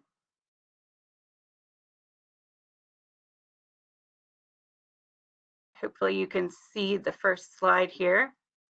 And so my goal here is to present enough of a taste of what is coming out of the consultations, to have your reactions and your contributions, and to have a discussion about what our key messages and recommendations should look like going forward. So the idea here is to generate your thinking about commitments that that you can take forward in your own disciplines and institutions and sectors, to really think through how synergies can be moved forward, and how coalitions can be built, but also to try to collectively come up with some core recurring challenges that we can address at a sort of meta level above everybody's individual work and efforts, to address some of the barriers that exist to implementing climate and SDG synergies. So with that goal, I have created a presentation that includes just a brief highlight of what we of the consultations thus far, understanding that today's webinar is very much a part of our consultation. So everybody's contributions here today will be reflected. And then secondly, I will share some early thinking on what our key messages will look like, could look like, for your reactions and contributions.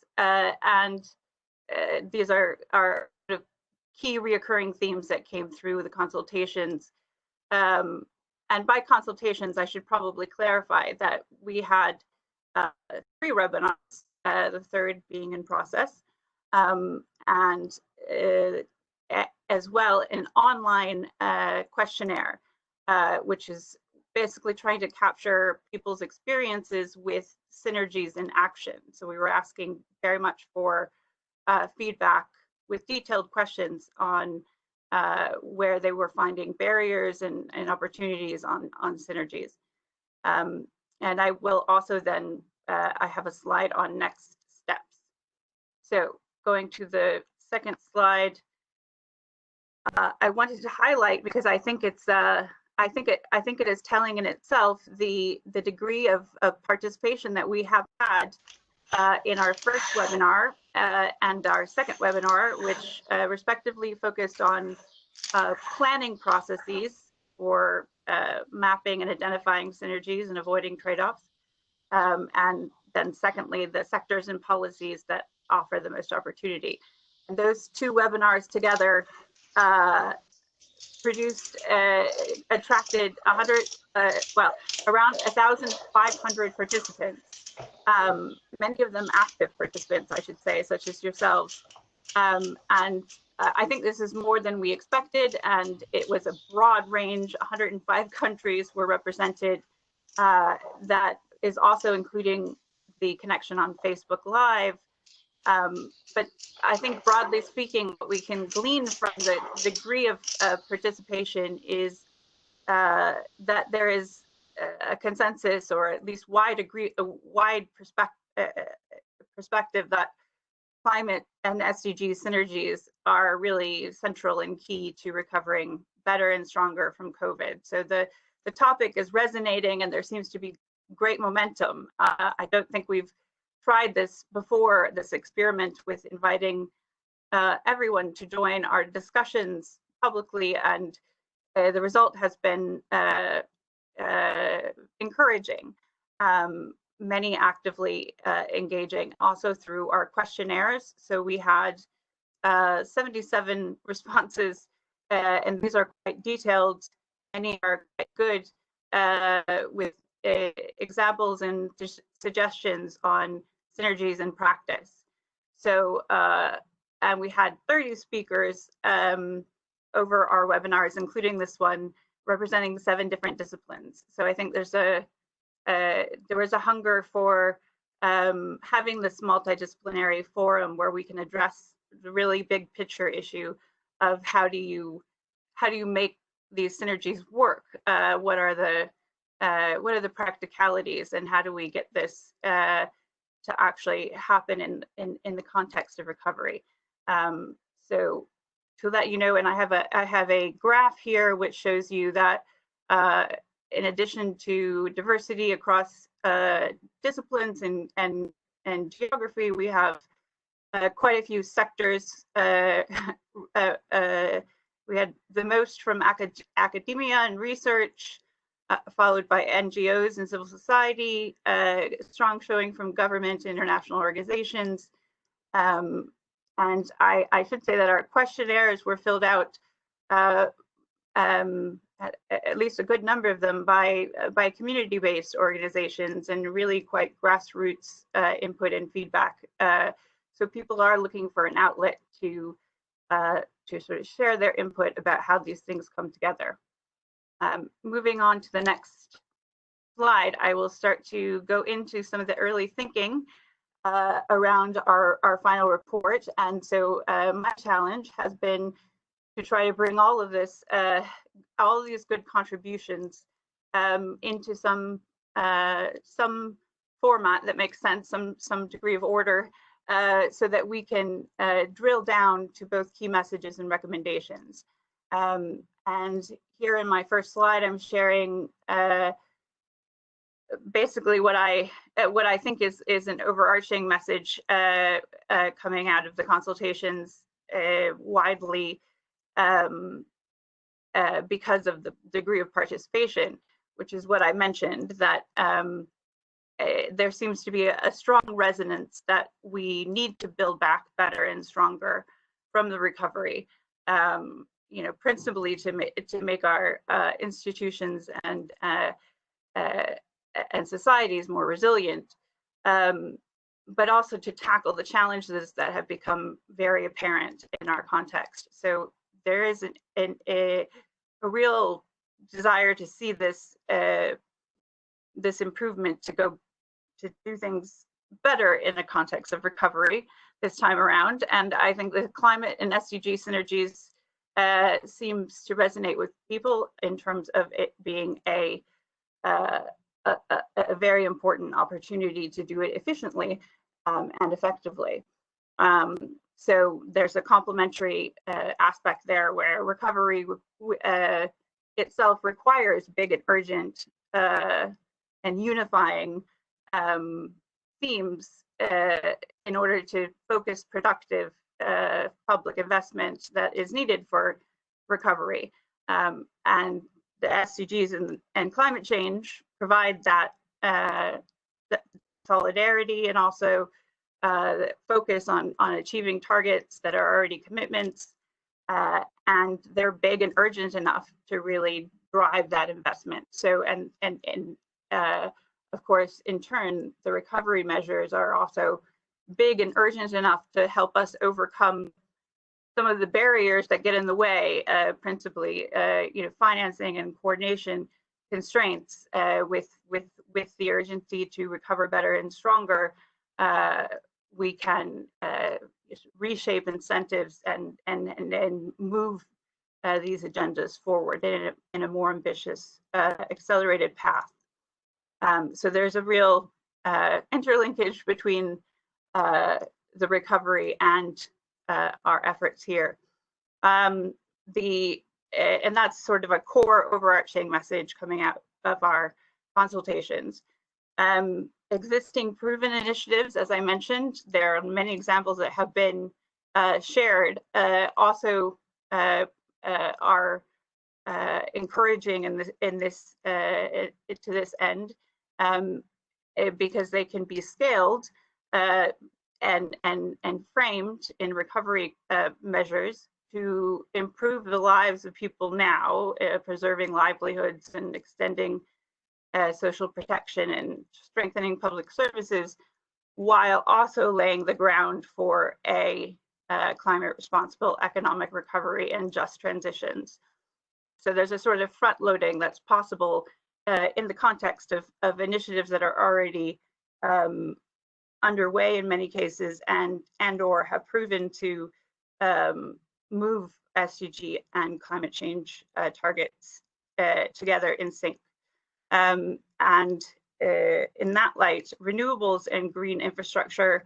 So these are some of the sectors that were highlighted in our second webinar as being sort of the linchpin areas for public investment and measures that can move climate and SDG synergies together. Ecosystem restoration, sustainable agriculture, which we heard about today, as well as health and social services, and really, front loading those so that they address the immediate needs of vulnerable populations and those in the informal sector, and those most at risk or affected by COVID. So to give you an example, Irina shared a compelling statistic in our second webinar, emphasizing the degree to which you can create jobs by simply investing in renewables or accelerated investment in the renewable sector. So they compared current plans, investment plans, to an accelerated energy transition, and they found that it could add about 5.5 million more jobs, additional jobs within the energy sector by 2023. So that's an example of the kind of evidence that was shared to make the case that there are some key areas where we can have triple or quadruple wins. Moving on to the next key message. You have 4 minutes. Oh dear, okay, I do need to speed up then. Second key message, integrated planning to date offers important lessons. So this was our first webinar on planning. And again, we have a lot of health, sustainable development, and climate integrated planning that has been taking place at country level. So the mapping processes and other processes that have been undertaken with stakeholders, we are having feedback now about what works and what doesn't. And I think that is really important. If someone can, if people can mute, thank you. That is really having some very practical lessons going forward. For example, inclusive and localized approaches to planning and analysis is important. And that was explained because not just on the face of it, but also because many of the climate and SDG synergies that we're talking about are really context specific and only visible when engaging diverse stakeholders. So those who are solving problems at local levels or seeking to and developing solutions, actually talking through how their approaches would affect one another. That those are the kinds of engaged, facilitated approaches to planning that can reveal opportunities that are now being lost because a lot of the implementation is not happening at local level. And we had a very productive discussion on monitoring the impacts of synergies or spending that's directed to integrated objectives, really capturing not just the respective outcomes, but the multiplier effects, the degree to which synergies accelerated progress from one to the other area, and how to capture that, which is absolutely critical for incentivizing and transparency, and to be able to improve and learn from our efforts. And that is increasingly happening, which was the good news, through the Paris Agreement's enhanced transparency framework that's been picked up specifically to monitor climate and SDG synergies. Costa Rica joined to share their experience and sort of being ahead of the pack on implementing such a framework with climate and SDG synergies.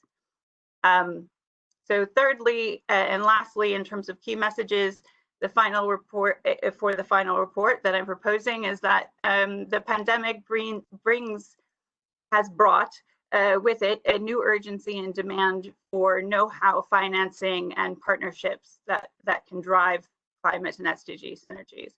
And again, we see the evidence in our consultation process itself.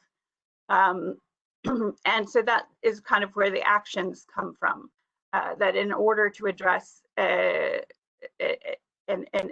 I've spoken a little bit about the types of immediate and front-loaded responses that can happen, but also for a medium and longer term transition, and really to address underlying systemic risks, you will need a longer term financing, public and private, and to overcome some of the coordination barriers that were raised. So in order to do that, we will have to address fiscal space concerns from the lockdown, particularly in the global south, which were raised as a real risk for moving these objectives forward, and sort of address it as practically the steps that can be taken to maintain and build fiscal space in developing countries in order to achieve essential climate and SDG progress, and to recover from the pandemic. So given the prerogatives, how do we build and maintain fiscal space, including with collective action led by the countries who have fiscal space to invest? So there were ideas shared there and a real sort of push to bring all of us together from different spheres and organizations in a coalition to really push for the kinds of investments that do require that are required to recover first and foremost, and move our shared objectives and urgent objectives forward on climate and SDGs. So going into then the recommendations that fall basically from the last two slides, some of the recommendations that that I have gleaned through and drilled down to are that countries should use the opportunity, first and foremost, to redouble their SDG and climate efforts. We are hearing, and there are so many examples of the ways that this is an opportunity. So including to monitor recovery plans against more ambitious NDCs targets, as called for by the Secretary General by the end of this year, and to meet net zero by 2050. At a minimum, and this is the bottom line, COVID packages should be monitored against national and determined contributions as they exist, and national SDGs in order to ensure that progress is not being reversed by the recovery initiatives. 1 minute. Right, and so to identify and realize climate and SDG synergies, recovery, the planning processes must be inclusive, as I've discussed already. That then is turned into a recommendation, a forward-looking recommendation. And then I will skip because of the time to the next slide, which is the last recommendations. Relevant intergovernmental processes, as discussed today, are quite important to strengthen synergistic responses. So really taking these messages through and across all of our spheres, and that actors such as the participants in our webinars and other spheres can really contribute and continue to collaborate here by focusing efforts. There is a real need to strengthen the capacity of national and local stakeholders to be able to identify and to maximize climate and SDG co-benefits. So really, how do you plug that into recovery plans and initiatives, including at local level? And I think that that's work that is ongoing and needs scale. And also then, secondly, as mentioned, to advocate for recovery spending that aligns with rather than displaces those measures that are essential for SDGs, Paris climate commitments, and recovery. And here we do welcome your feedback and contributions and specific proposals to fill in the many blanks that I have left purposely in part, but this is the broad frame which we can start to build with your contributions. And just quickly on next steps. So I will be reflecting the actions and contributions you have made here today. I will also, we will also be drafting key messages for further consultation directly with groups. And then in July, we will be having a focused conversation about some of the key messages coming from our consultations, and strive to launch the report fourth quarter of this year. And that will be in time for planning around the COP26 and ways to really have this message of more ambitious NDCs and the opportunities of co-benefits to be highlighted. And also to be updating our online learning materials and knowledge platform to enable some of the capacity that and sharing that we think is critical and urgent and is being demanded at this moment. So those are our plans, and I turn it over to Minoru and our discussants and for your responses and reactions and our discussion. Thank you. Thank you for presenting summarizing. Maybe Sarah, you can mute. Yes. Thank you. All right. Okay, thank you very much. We're pressed with time a little bit, so without further ado, I would like to introduce three discussants. The first, Professor Takeuchi from IGES Japan. Professor Takeuchi, floor is yours. Thank you very much, Mino, for your kind introduction.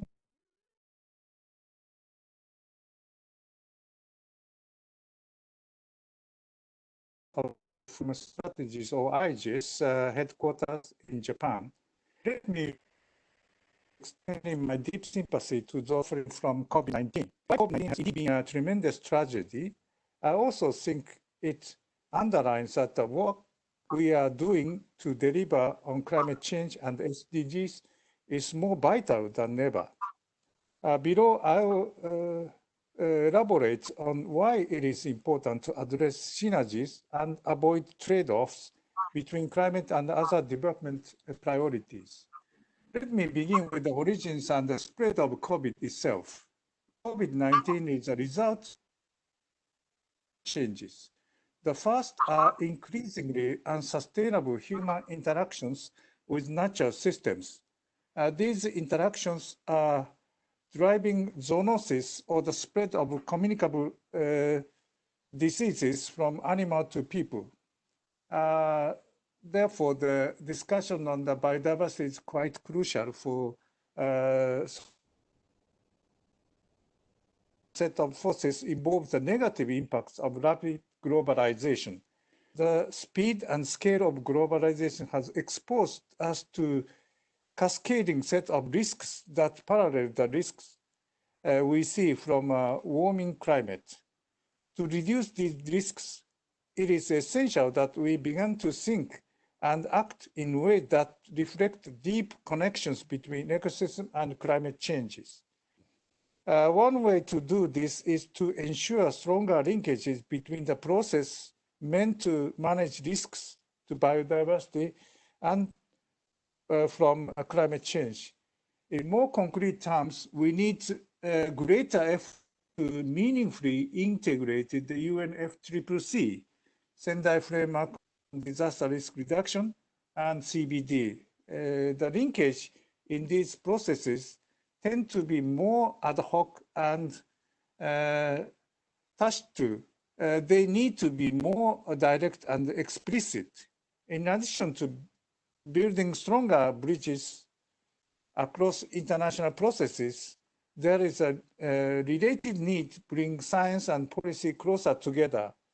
One way in which I am personally dedicated to strengthening the science policy interface involves the Global Environmental Outlook, or GEO. It is crucial that GEO feature more integrated approaches to, for instance, work on climate changes and biodiversity. Similarly, I would like to see stronger connections between the key assessment reports such as IPBES and IPCC. Another set of linkages that need to be recognized and acted upon involve climate change, air pollution, and health. In the region where IGES works, air pollution poses a grave threat to the well-being and livelihood of millions of people. In recent years, no country has suffered more from air pollution than in India. Yet, as COVID-19 has forced the shutdown of the economics and the reduction in motorized transport, emissions of air pollution and greenhouse gas have fallen. We, of course, recognize that shutting down is not a sustainable solution. Not only has COVID-related closure left many without incomes and jobs, but in some instances, it has exposed people to higher levels of indoor air pollution. At the same time, the sight of blue skies has opened the eyes of the policymakers and politicians to the potential for truly sustainable solutions to dirty air, our warming climate, and better health. We have also seen in our own work that the cleaner-eyed understanding of the multiple benefits of sustainable solution to air pollution can also have important knock-on effects for other development areas. For example, reductions in particulate emissions from India can avoid the transboundary deposition of soot on glacier systems and protect against accelerated melting of snow and ice in the Himalayas. In so doing, this can help strengthen water security for the so-called water tower of Asia. Last year, IGES contributed to a UNEP publication entitled Identified 25 Air Pollution Solutions that can serve as a reference to policymakers hoping to deliver core benefits. The last set of linkages I want to reflect upon are less about sectorial integration than social inclusion. I fear that COVID-19 and the climate emergency will unfortunately widen gaps between the countries and people. Poor countries in Global South, for example, run the risk of falling further behind. Poor people do the same within the countries.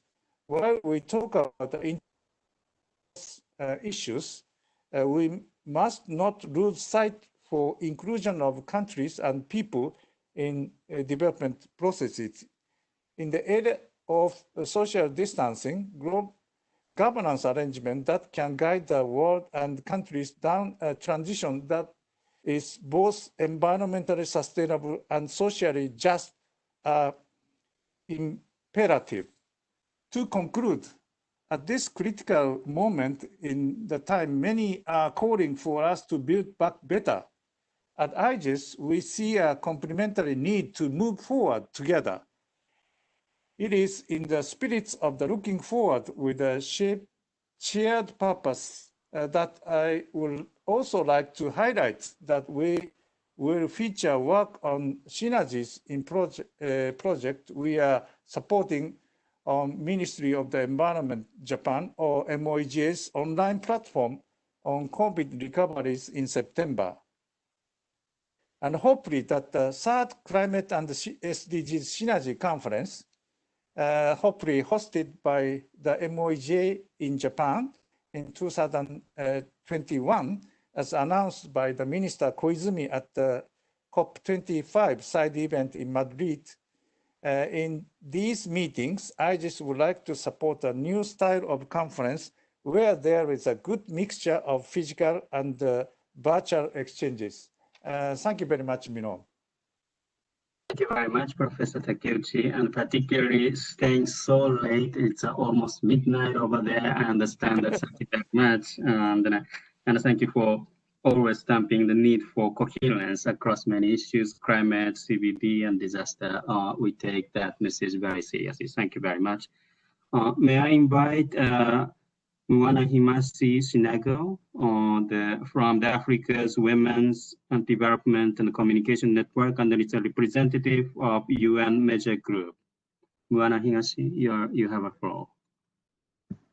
Thank you. Thank you so much for the opportunity to give feedback and recommendations on the recommendation that have been tabled. So allow me to start by saying that there are issues that technology will not fix, and without dismantling patriarchy, we will not achieve gender equality, which means both Paris Agreement and Sustainable Development Goals will never be attained, despite how many technical advances that we might make. Women's leadership, women's work, and women's contribution are integral in achieving SDG and Paris Agreement, especially now that COVID pandemic has exposed how unequal and ungendered our society are.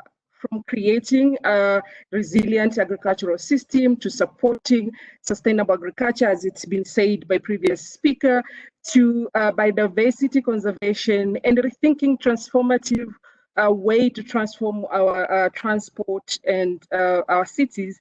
Gender needs to be at the center of it all.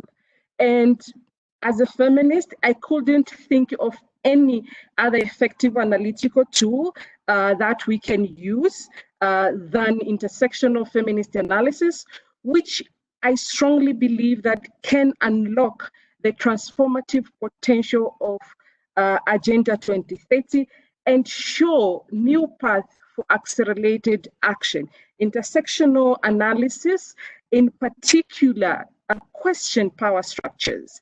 And this power structure, which are based on patriarchy, capitalism, racism, and we all know the world that we are today, and how central it is to understand the power structure and power system, which is the only way to lead to more inclusive approaches, which more inclusive approaches which will result to attainment of Agenda 2063 in the spirit of leaving no one behind. In that, I would like to add a few recommendations which I feel that they have not been well captured in the recommendation that have been tabled.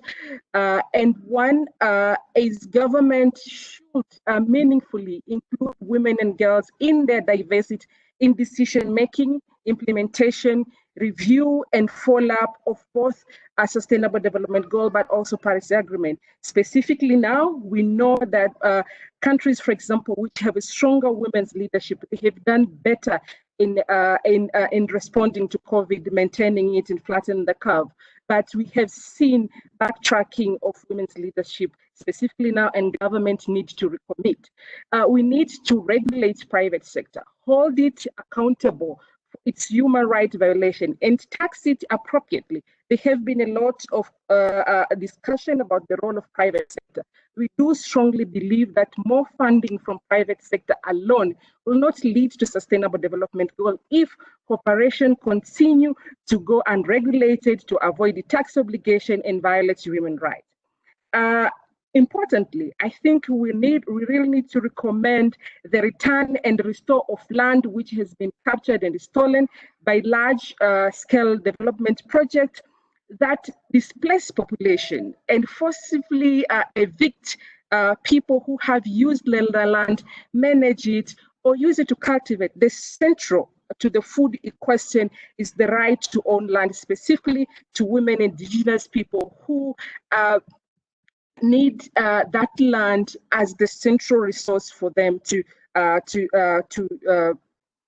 produce food.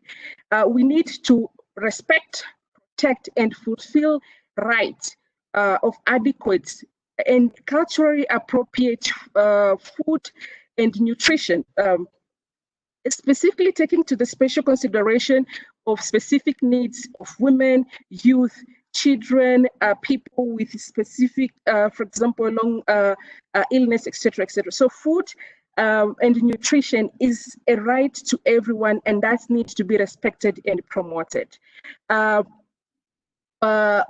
Last, we need to prioritize the transformation of the food system. This has been captured by the presenter that I think was spoken first, but it has not been captured on the recommendation. The transformation of the food systems by moving the political support, but also by moving all subsidies and incentive from industrial agriculture to the local farming and consumption system. And without forgetting, we need to embrace and sustain and strengthen multilateralism. Because if anything COVID has showed us is we are not safe if they are not. And as you call it in Africa, we are because you are, and that is what Ubuntu. So more than ever, the multilateralism needs to be strengthened. Thank you. Thank you very much on the gender topic, and also, of course, multilateralism, which, of course, I fully agree. All right. Then may I now invite Stefano, Stefano from the European Commission. Yeah. So morning or good afternoon, depending on the place of the world where you are. And thank you, Minoru, for this invitation. So the conversation today is about bringing the development and the climate change agenda closer together. So the key element here is really that they as separate or competing priorities. For us, the European Green Deal, the digital transformation agenda are really a growth model driven by scientific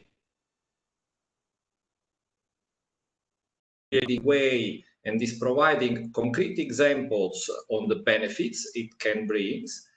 Also, in order to avoid the negative perception of having to in climate action and environmental protection on one side and economic growth on the other side. And this is even more important in the post-COVID-19 era, because those who will recover better and more strategically will emerge from the crisis faster and stronger, and will be therefore better prepared for when the next disease, perhaps climate or environmental related, might trigger a new global crisis. However, the European Union cannot succeed alone in that. Of course, with the Green Deal, we are implementing the 2030 Agenda and the Paris Agreement all together. We need all international partners to put in place clear and robust development strategies which are aligned with the Paris Agreement and with the SDGs. This will give our societies a sense of direction and purpose, and guide investors, businesses, workers, and consumers toward sustainability, which can be supported by transparent and clear frameworks.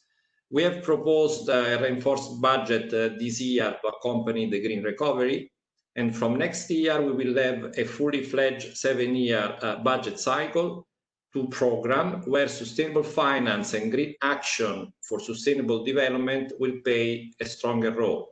It is basically about how to use our funds in a better way, which is a greener way. We will focus our work with the partners in supporting their recovery efforts, addressing developing country needs while defending the global climate and environmental ambition, the rule-based multilateral trading system, and the sustainable energy transition. We will also put emphasis on areas which are fundamental to enhance resilience, sustainable development, and health protection, such as ecosystem protection, we have heard a lot, reduce pollution, promote circular economy, and sustainable food systems. And this will be key to avoid also the spread of pandemics or zoonotic diseases in the future. And we will also play, let's say, we have a special role focus on sustainable energy, so as to bridge the access gap, but in a sustainable way. The European Commission will join forces with our member states to engage with partner countries and relevant stakeholders to accelerate the green transition. Multilateralism, it has been mentioned already, and partnership are needed more than ever. This foolproof recovery agenda, which has to involve all societal actors at international, national, regional, and local level. We will work with the UN family in the context of the ambitious decade of action launched by the UN Secretary General in order to build a global coalition to deliver the Sustainable Development Goals and the Paris Agreement. Therefore, I really want to thank UNDESA and you, Minoru, for the preparation of the webinars and the background document. We are looking forward to receiving the final version, including the inputs received in the virtual consultation. And of course, we look forward to continuing the cooperation with you ahead of the next Synergy conference next year, but also the UN event. So thank you again, and over to you, Minoru. Thank you very much, Stefano. Very strong statements from the European side. And we always say that short-term response to the COVID crisis and long-term aspiration for sustainable development will have to be fully coherent. And we have an example in European Union. So that's how we're going to be learning from you as you actually put together a very strong response, short and long term, and then also on implication of those things as we actually start implementing and delivering the results of the plan. Thank you very much. Always staying together and supporting the intergovernmental processes very much. I understand and we appreciate that we are keeping you over time. And so what I think we would like to sort of elaborate a bit more with the audiences. I'm sure that you have spent so many hours already, more than 2 hours. So let me focus a little bit on the next. Valamiért nagy gyenge volt az iPhone-nak úgyhogy a telefonon dolgoztam. David, iPhone-on is mit még nem tud csinálni az embereket, vagy bármit, csak a pötyögés egy kicsit macerásabb, de egy Webex konferencia. David, you can mute. Thank you so much. Okay, right. Next step, based on the conversation we had over the last 3 webinars, we are going to put together a report of this year's Synergies Consultations.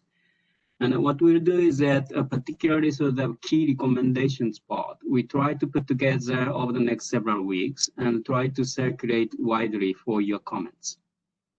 While we also work on the sort of longer version of, or the summary of the webinars, which sort of capture some of the sort of key points from each of the presentation and discussions.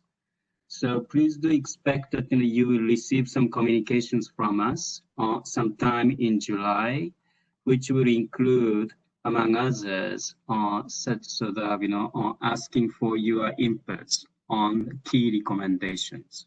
That will be important part of this year's report. With that done, we are going to sort of put together the final report.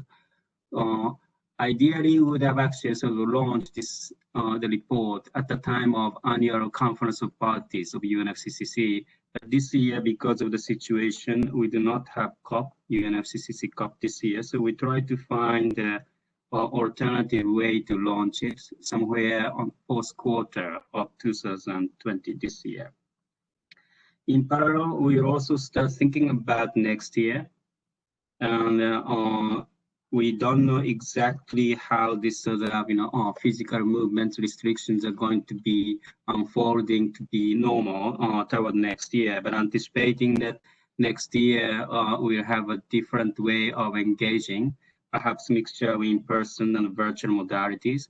We'll start thinking about third Global Climate SDG Synergy Conference sometime in 2021. And by the time that we launch a report, we hope to be able to give you an update as to when and where we'll be organizing, how we're going to be engaging you, so that we'll be able to make the third conference even more productive.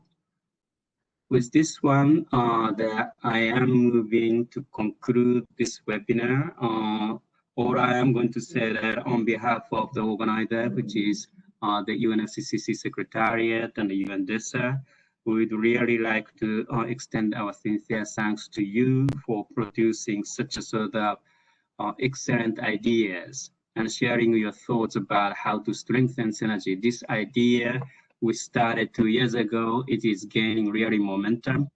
And I think the relevance of this particular topic is even getting more and more important. So I hope that you'll stay together and we'll be able to use series of opportunities coming up next 1 year to be able to put together very strong recommendation actions to push both SDGs and climate actions together.